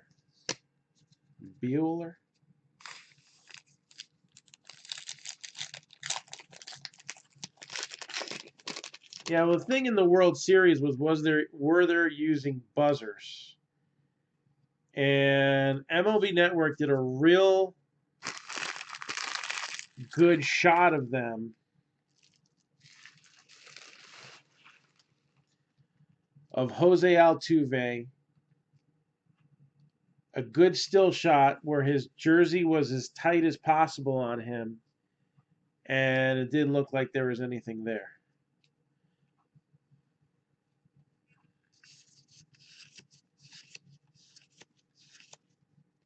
Now, there's also video of, and I don't know whether it was from the season of the World Series, of George Springer, I think it was, at bat. And there was like a piece of tape or something on his bat. And it looked like he was putting something back, either the tape or something that might have been attached to it, back in his pocket. But I'm not even sure if that was during the World Series or if that was during the year. And my question is, you have a piece of tape and you have a little thing. If there's no wires, how does the little thing work? So I'm not really sold on the whole buzzers theory.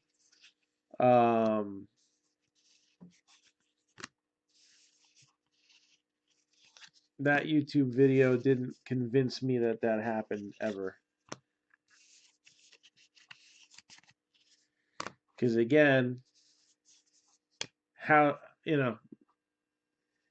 does it work? It was so small, whatever it was.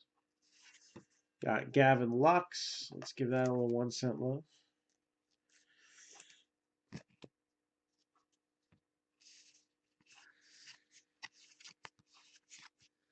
But maybe I'm naive. Maybe the thing's staring me right in the face and I don't realize it.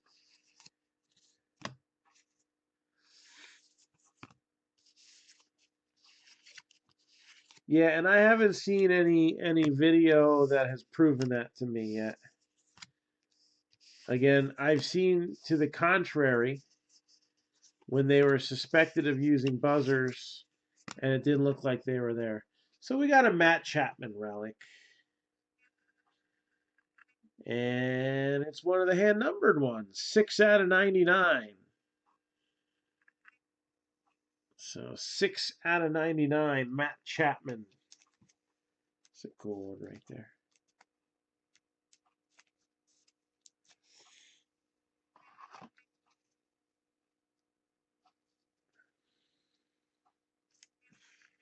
So the A's with a fun little hit. And what's our short print going to be?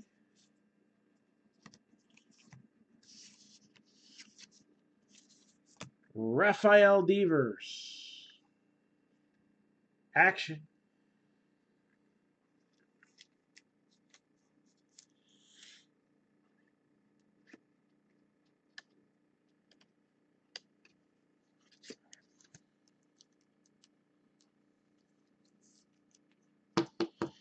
That would be 4 relics, yes.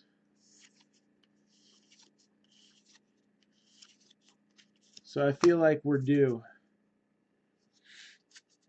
We are definitely due for an auto in the next box.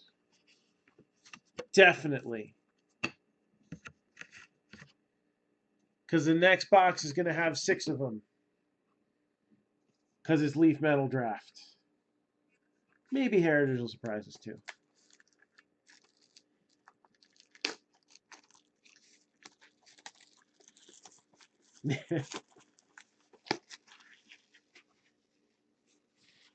Aren't they, I didn't get to read the article, but I saw the headline.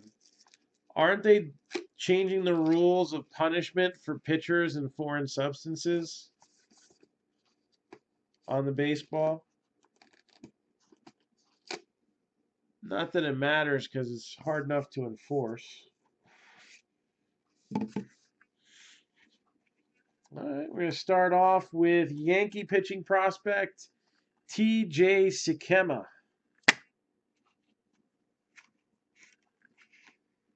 Man, I don't remember where this kid plays.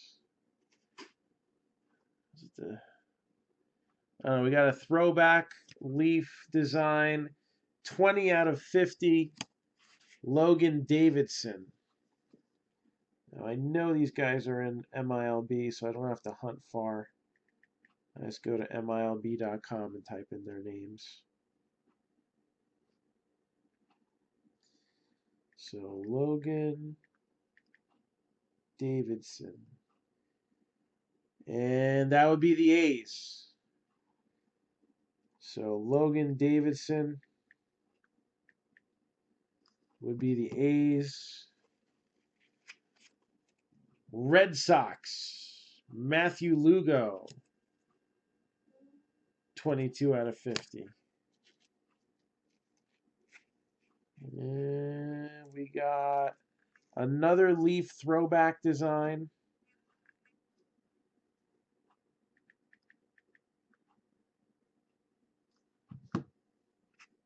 Padres, Hudson Head, 13 out of 15.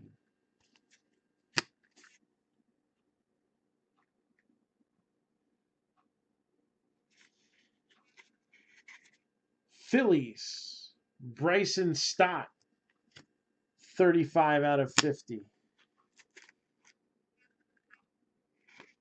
And 5 out of 5 for the Braves, Braden Shoemake. I forget if he was a compensatory pick in the first round or if he was a second rounder. I know Shea Langoliers, the catcher, I think was at number 9. I want to say Shoemake was in the 30s. So that's very possible.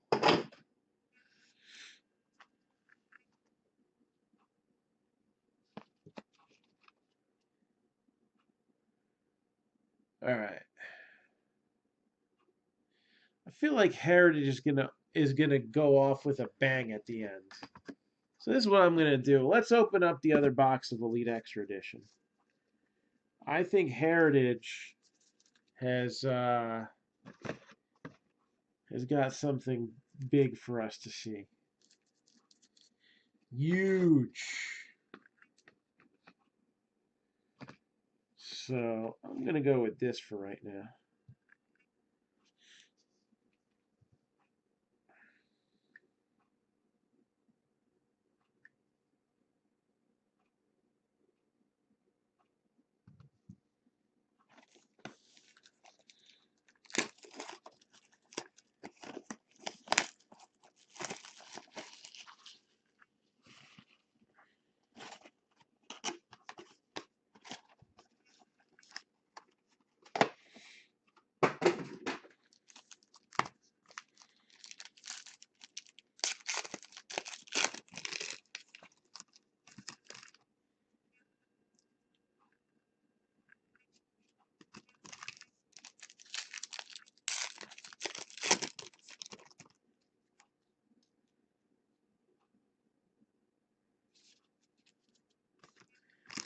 Got a couple die cards coming up, die cut cards coming up.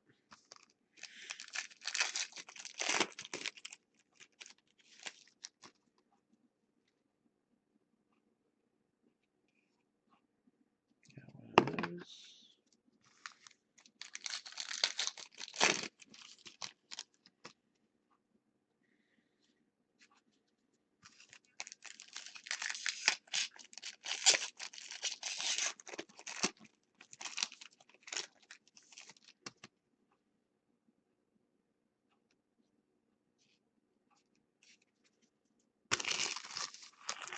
All right, let's see what's next. So the younger brother, Luis Angel Acuna. Ronald Acuna. Wait, is it brother or cousin? Hold on. Yeah, little brother. All right. Orioles prospect, 16 out of 25, Kyle Stowers. I think he has a brother too. No, he doesn't. Maybe he does, but not in baseball. 189 out of 399, Evan White, Mariners.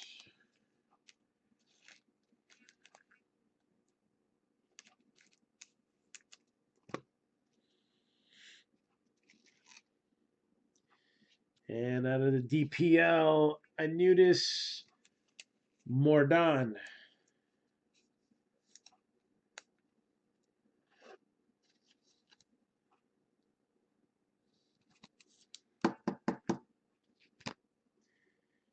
.66 out of 100, Bo Philippe. Seth Johnson. Ethan Small, Indians prospect. Hector has one. I haven't heard back from John McClellan. John McClellan, are you in here? Maybe he didn't, I don't know, he had to go somewhere or fell asleep. I don't know. Rays, 19 out of 25, Sandy Gaston.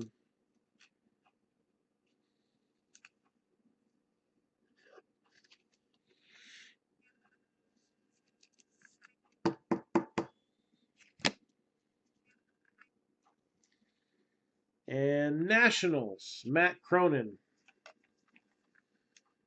Nationals, Matt Cronin. So as of right now, we have one box for Hector. There may be two boxes for John McClellan. That's a maybe. Hunter Bishop, 32 out of 75.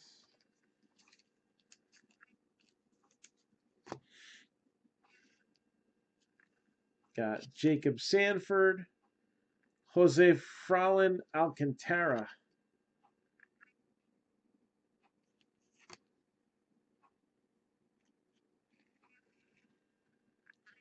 Yankees, Anthony Volpe. I believe he was a second rounder last year.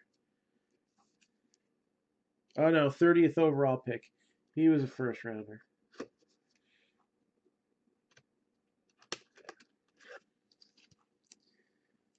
So Anthony Volpe. international prospect signee for the Twins, John Duran.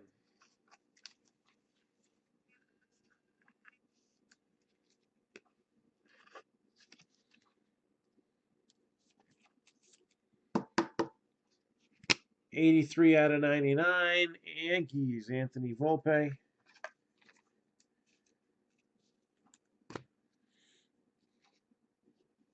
Jose Devers.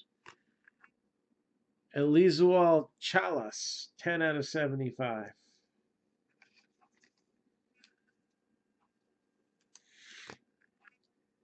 Dodgers, 18 out of 199, Keibert Ruiz.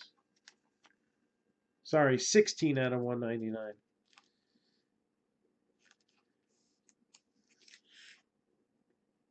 The eyes start to go around 1:30 in the morning.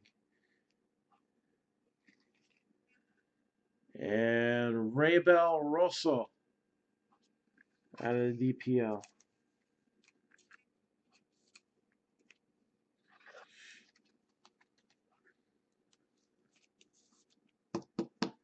'49 out of 250, Devin Mann.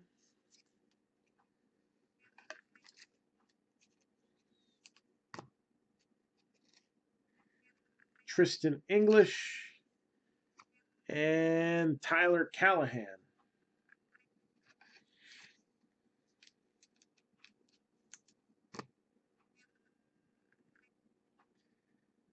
'26 out of 125, Alek Manoah.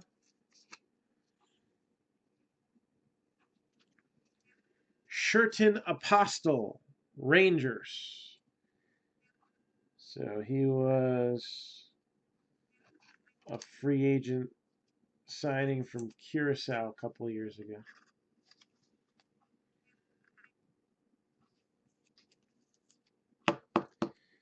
And 3 out of 199, Angels, Brandon Marsh.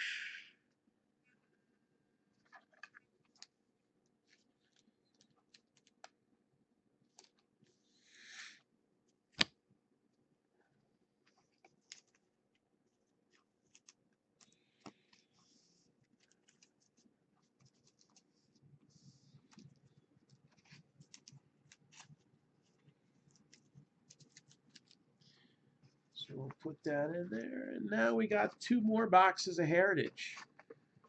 Waiting for us to see what's going to come out next. So 2 more boxes of Heritage, and then the break will be complete.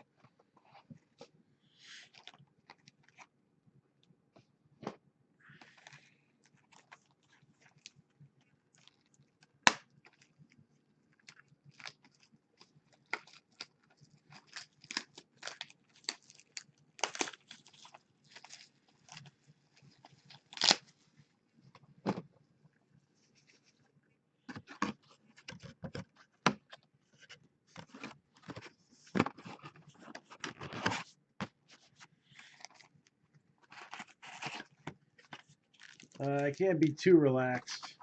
If I have a beer, I'll be asleep before we're done. 1 or 2 beers makes me sleepy for some reason.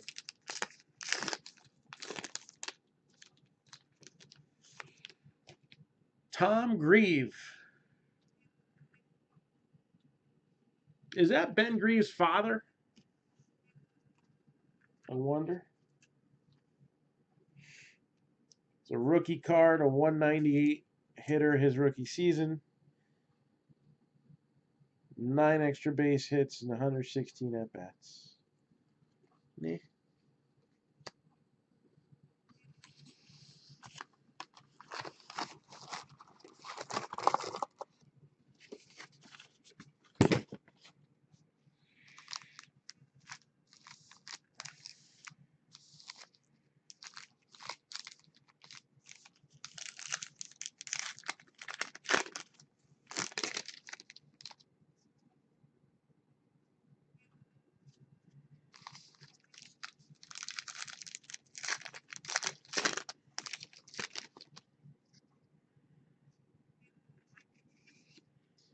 John Duplantier.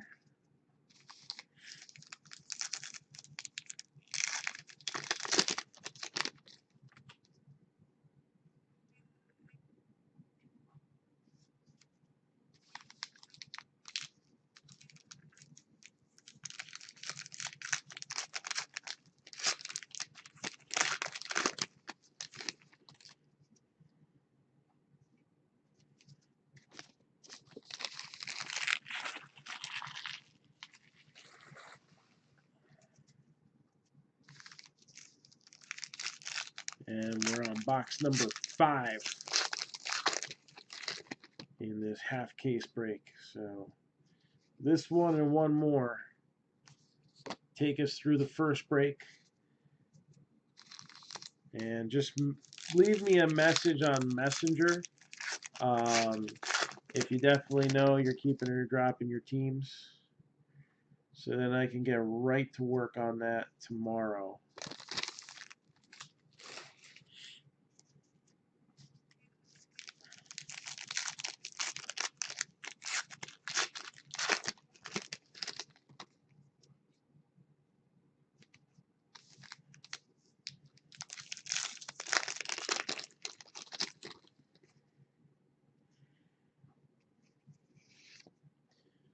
Thor.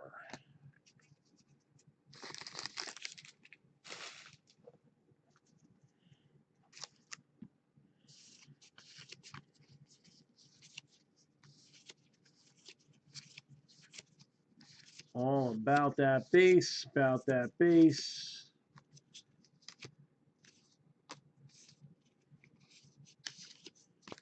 Brendan McKay. And that's not bad. Marlins, Yamamoto, and Diaz. White border. It's not spectacular, but it's not bad. I'll take it. Nobody picked up the Marlins, right? I think Diaz is one worth holding on to. Had a bit of a breakout season in the minors last year. Didn't do so hot once he got promoted to the Marlins. But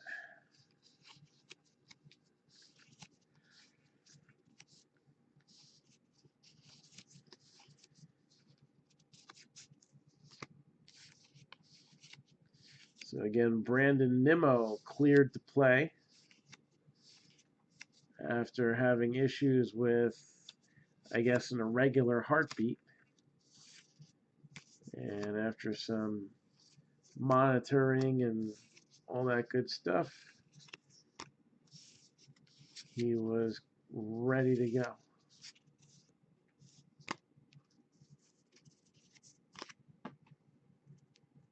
DJ LeMahieu with the chrome, number 215 out of 999.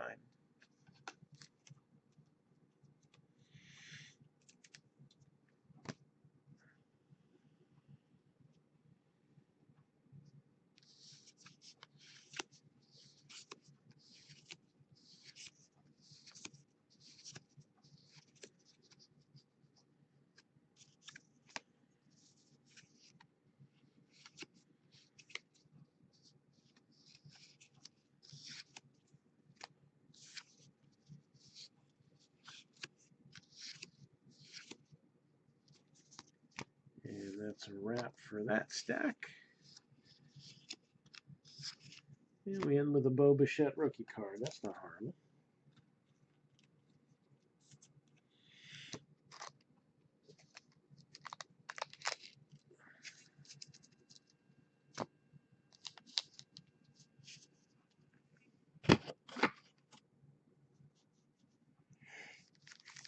Excuse me.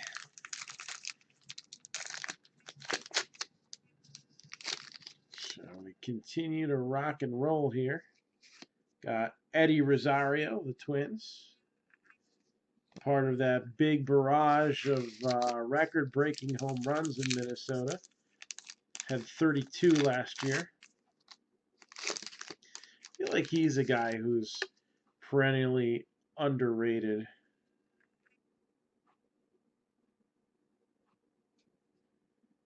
Yeah, it's an interesting card there. All right.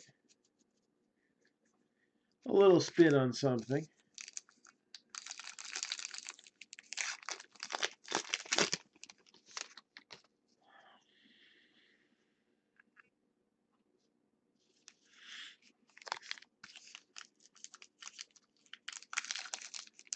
I am East Coast. So right now it is 2 o'clock in the morning. And I pretty much have been going nonstop since, I don't know, I left the house at like 11:30 to bring a couple of the kids and myself to the chiropractor. And I've either been breaking or transporting and all day long, which is good.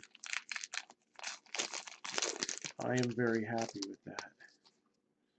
That means the kids got where they needed to go, and I'm breaking lots of boxes, which means the kids will continue to be able to go where they need to go.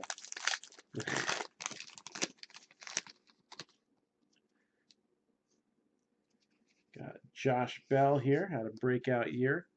37 was his magic number for both doubles and home runs.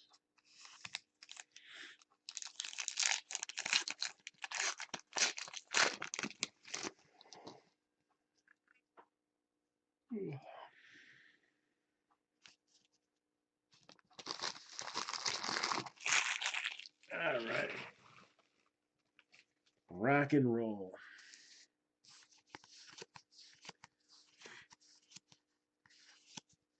So we're going to change the pace a little bit here as far as what Heritage has been giving us the first 4 boxes, and we're going to see something a little different. And a little bit of a twist from anything that we've actually seen before this year.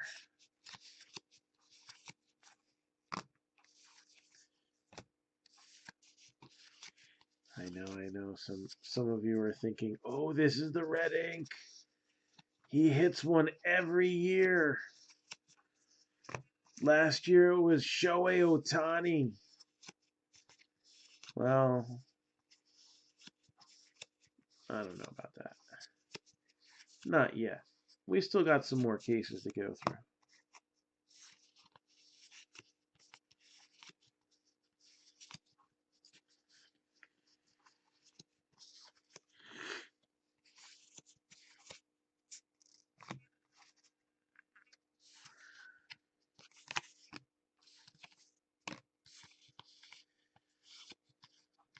All right, so what do we have coming up here? There's another Alvarez Aquino.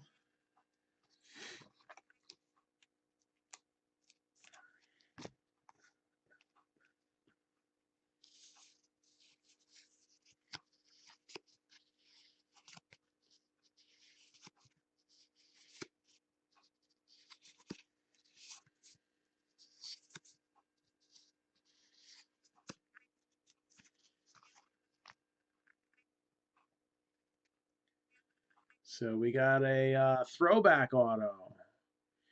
Yankees pitcher Bill Burback. Bill Burback. Ozzy Osbourne video game. Nope, didn't know there was one. Is it Pac-Man? I've played Pac-Man. You know, when you're in a dark room and you're eating a bunch of pills.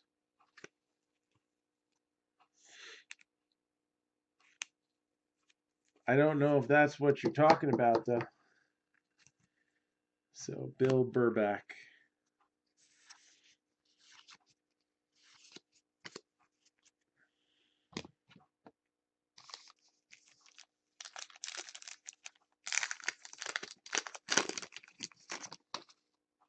Oh, there's a new one. No. Never heard of it.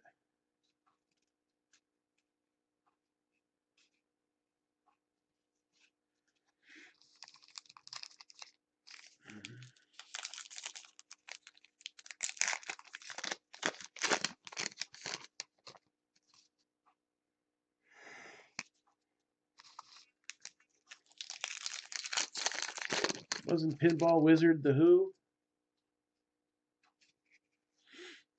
Ronald Acuna Jr.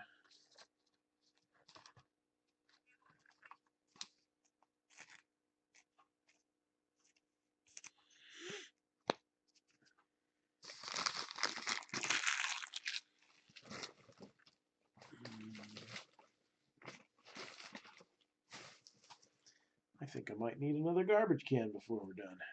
Garbage bag. Bag doesn't make much noise. Garbage can gives you signals for the pitcher.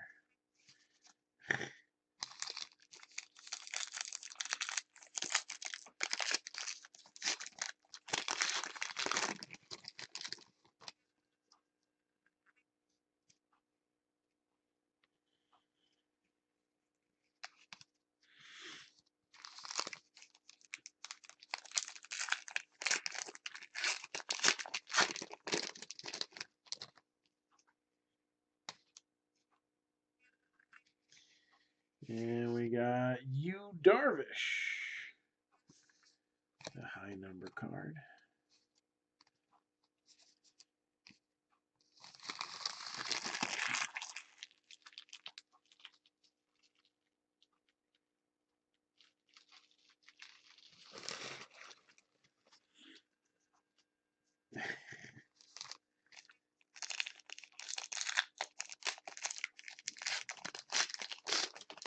I'll have to look into that.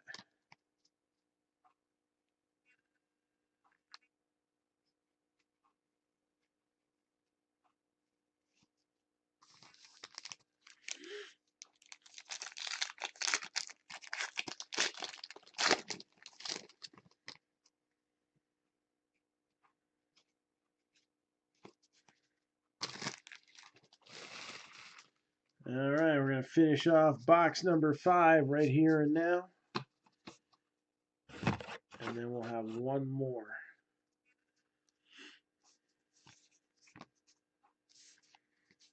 Pedro Severino. And Salvador Perez looks to be ready to make his comeback from Tommy John surgery.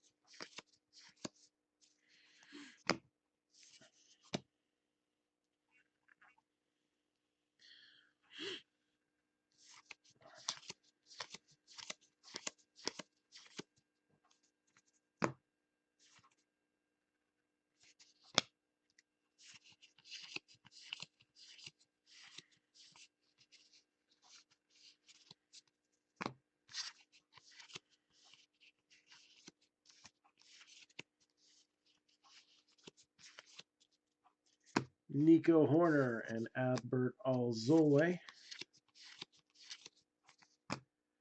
Vladimir Guerrero Jr.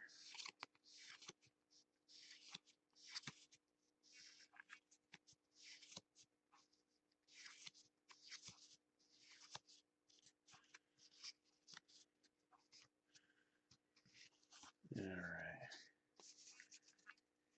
Yeah, it got nixed when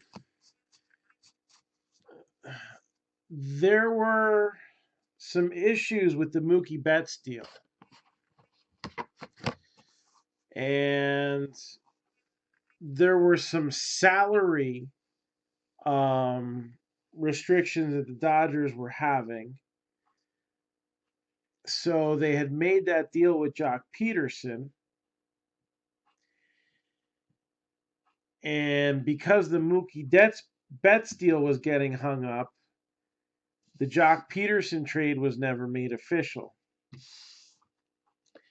I guess the Angels ownership was getting annoyed and was pretty much like, I don't care what your deal is. Are we doing this or not? And from what I was reading, the Angels actually backed out of the deal, maybe a little impatiently or impetuously. But you know, they're pretty much dumping Peterson's arbitration eligible salary to try to, I guess, get them closer or under the luxury tax mark. Another greatest moments. No super cards.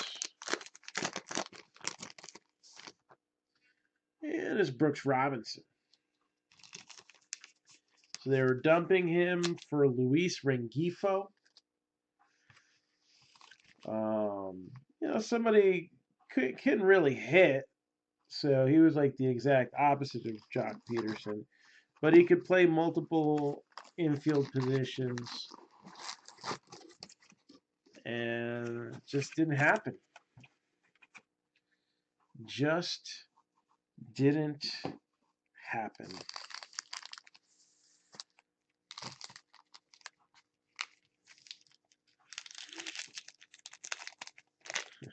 Well, it's a good thing you got the Orioles, right? I have to tell you no.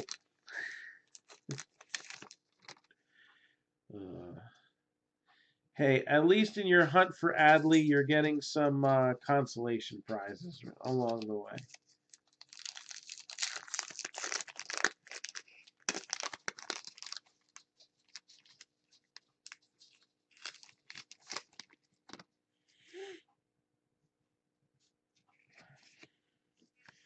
Luis Castillo.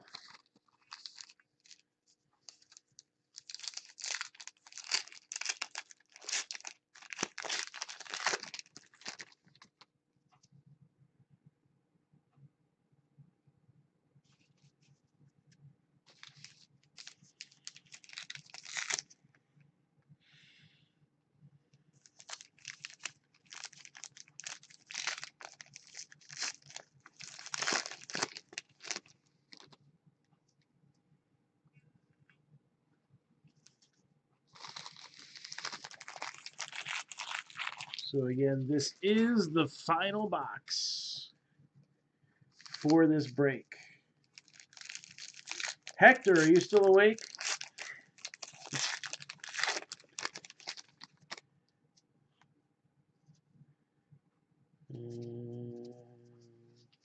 Pete Alonso, high number.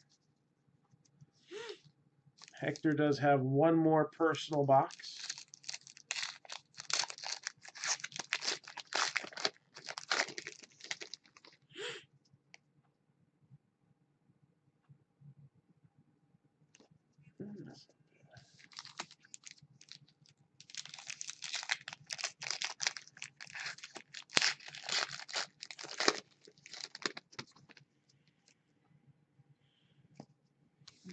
One more.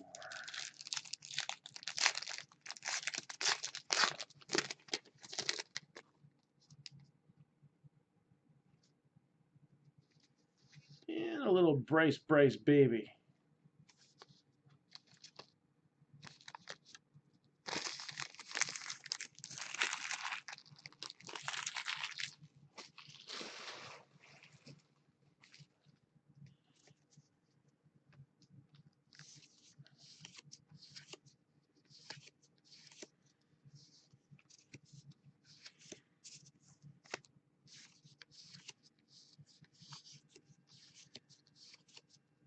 Then and now, Abreu and Killebrew. Rougned Odor.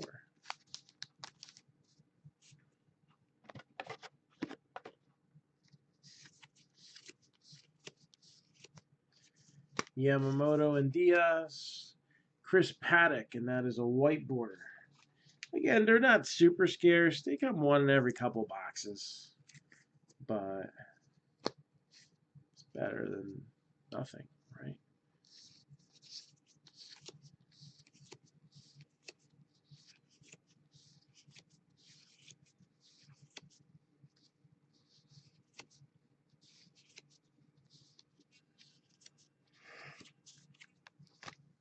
Bo Bichette.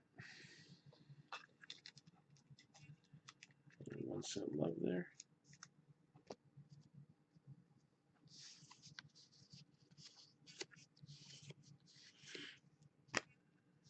Mike Soroka.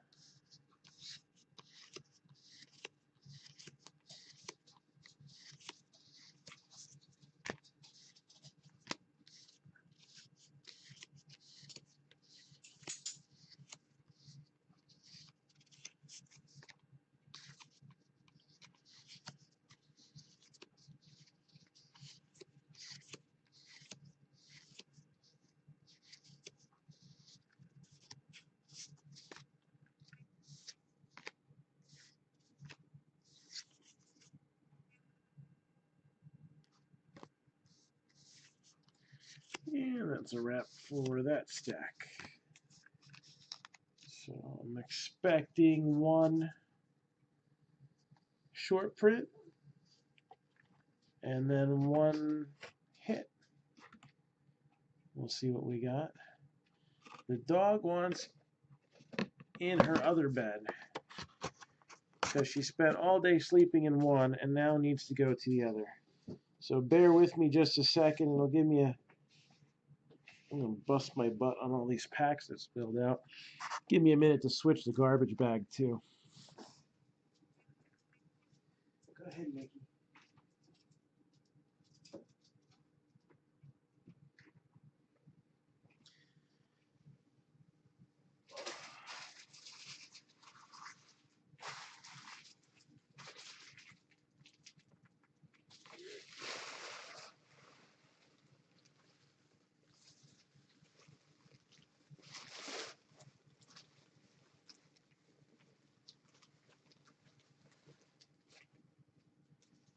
So 2 more stacks of packs.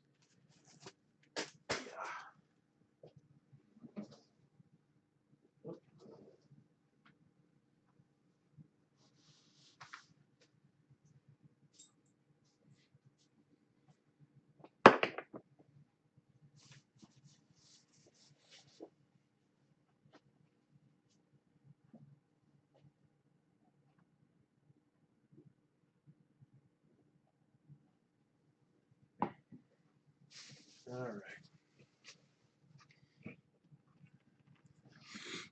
Let's do this.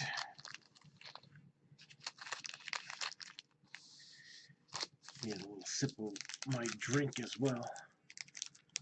Not a beer tonight.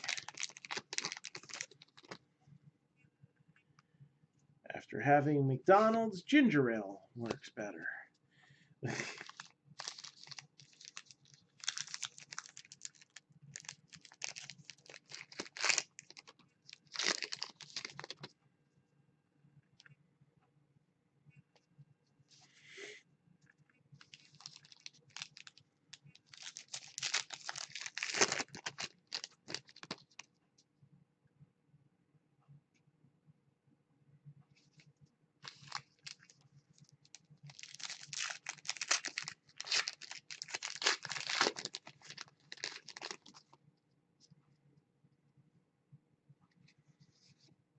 Ozuna.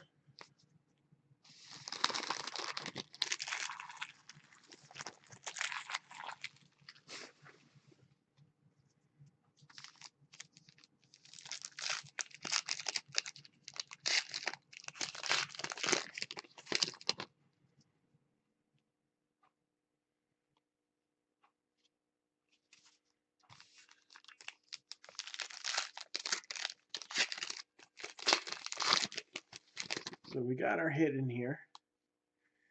I have a feeling that this next half of the case is going to be pretty hot.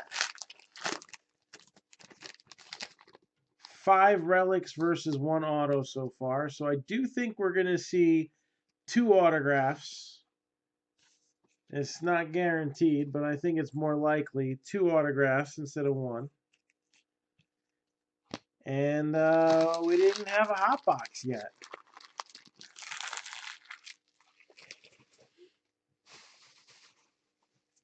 So we'll see what happens with the rest of these teams.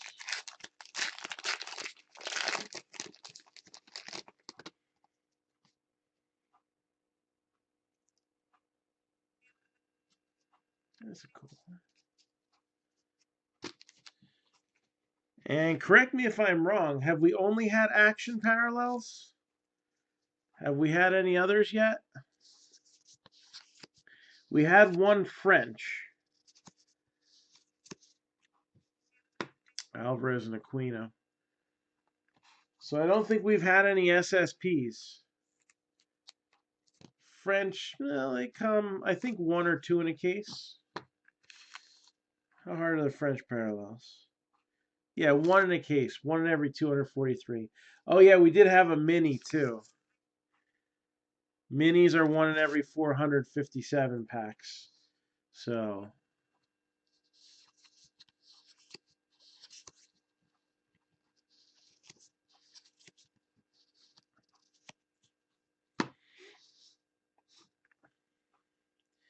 Willie Mays.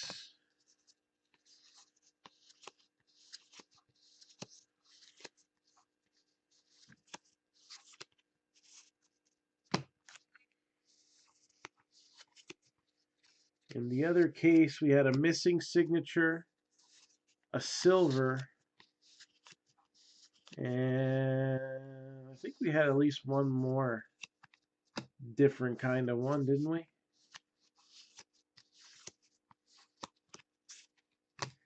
So minis come every other case, roughly. And French, one per case, sometimes two.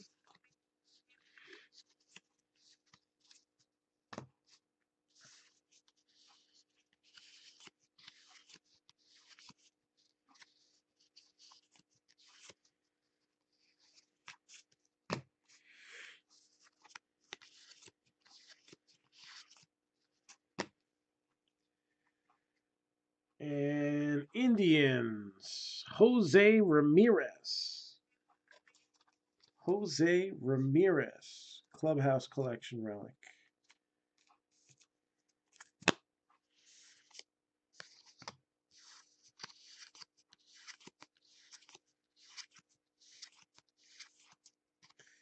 And Ronald Acuna Jr.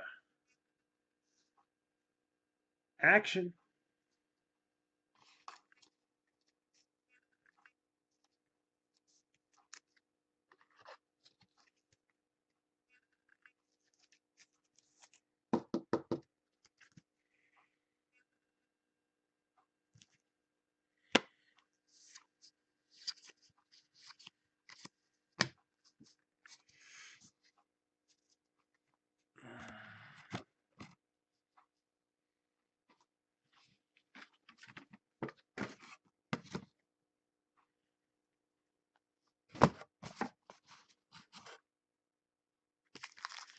All right, so we've seen our hits. We had an action parallel there. Are we going to have a very uneventful last hurrah here?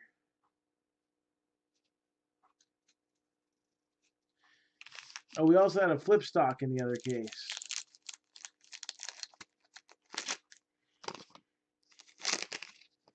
So we'll probably see at least one more harder to find one, but no guarantees on that.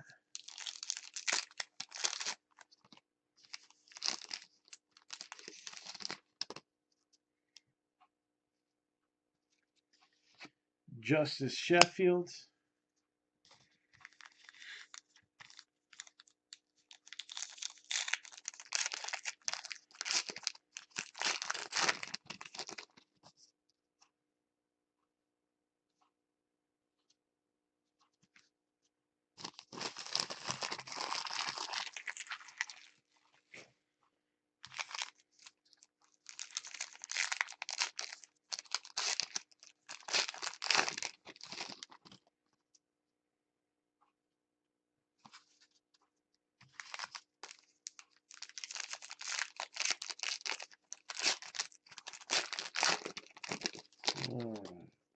Two more packs to open up here. Gene Segura.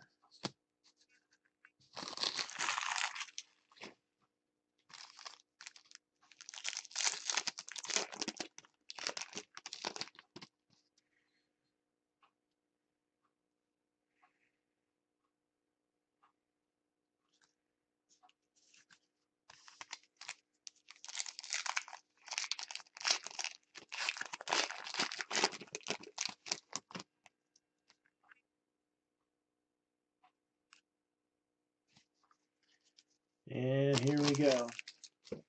So nothing crazy. We're just going to run it here. Run it until it runs out.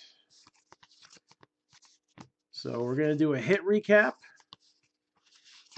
And Hector, are you still in here? I got one box literally with your name on it. One box literally with your name on it.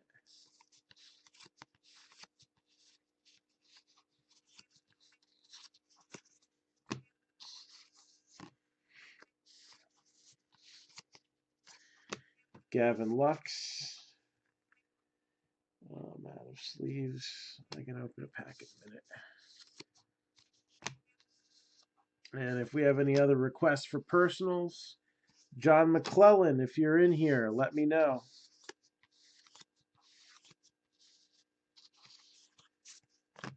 So Hector Narvaez, John McClellan. If you're still here, let me know.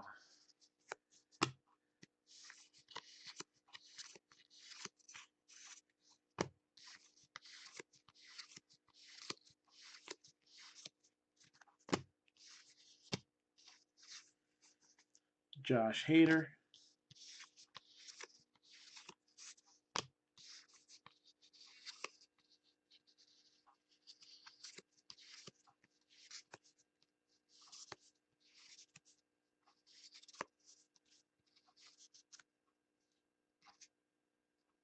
Grisham and Dubon.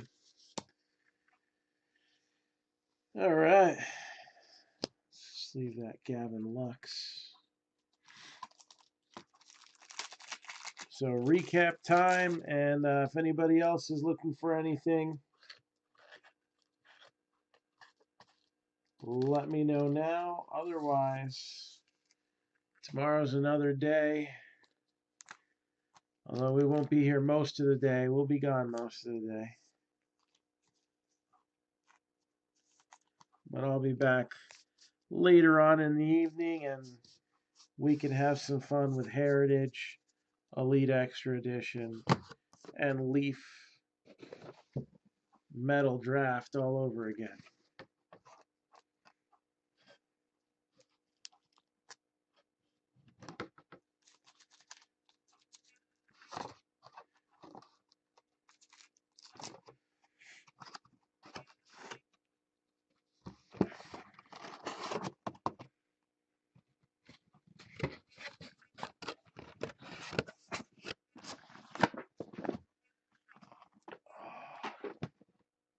All right, here we go.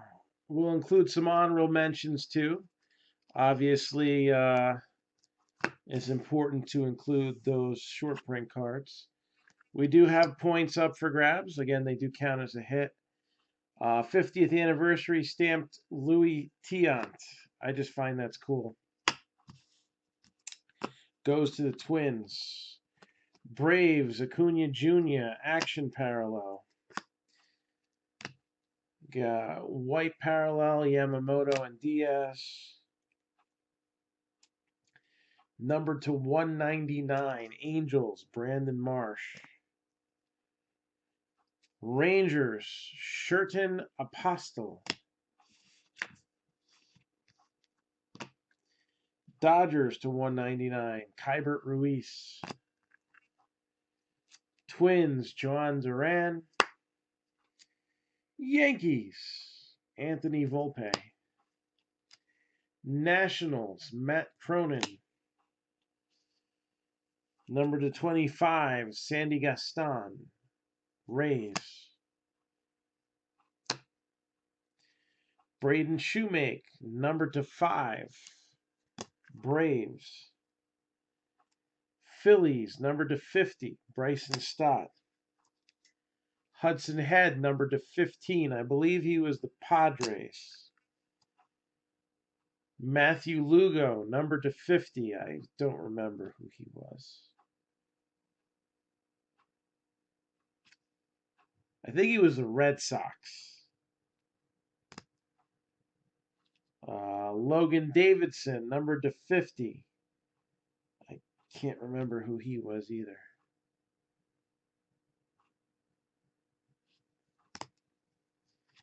TJ Sekema, Yankees. Rafael Devers with an action short print. Matt Chapman of the A's, number to 99.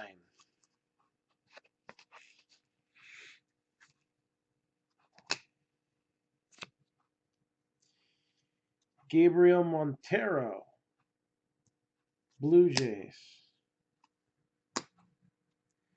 White Sox, number to 25, Andrew Vaughn.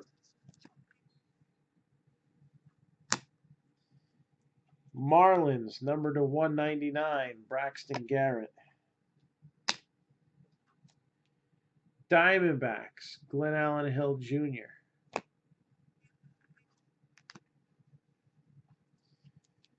Bryce Harper, Phillies. JT Realmuto, Phillies. Jose Ramirez, Indians. We have a mini Mancini, number to 100. Action shot of Javier Baez. French Ketel Marte. Bat relic of Albert Pujols.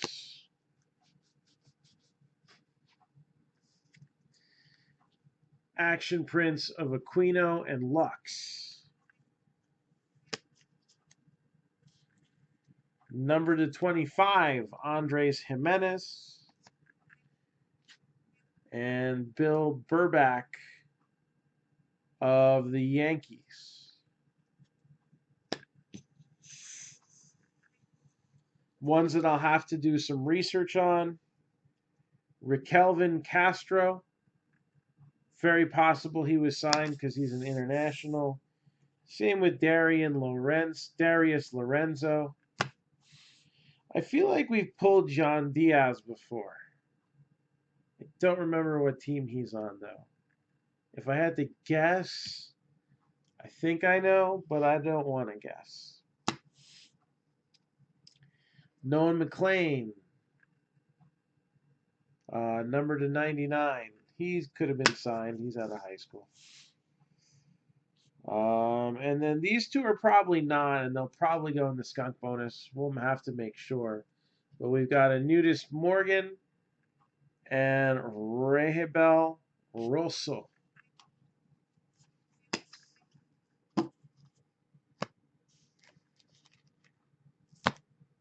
And that'd be a wrap. Does anybody else have anything for me? Again, the game plan is we should probably have the second half of this going quickly, knowing what is still left in the case. I wouldn't be surprised if it's completely sold out, knowing what's left in the case. So last call, anybody got anything for me? Otherwise, I'm going to head off and go to sleep so that I can wake up tomorrow feeling refreshed. So thank you, everybody, and have a good evening. We'll rip you a new one soon.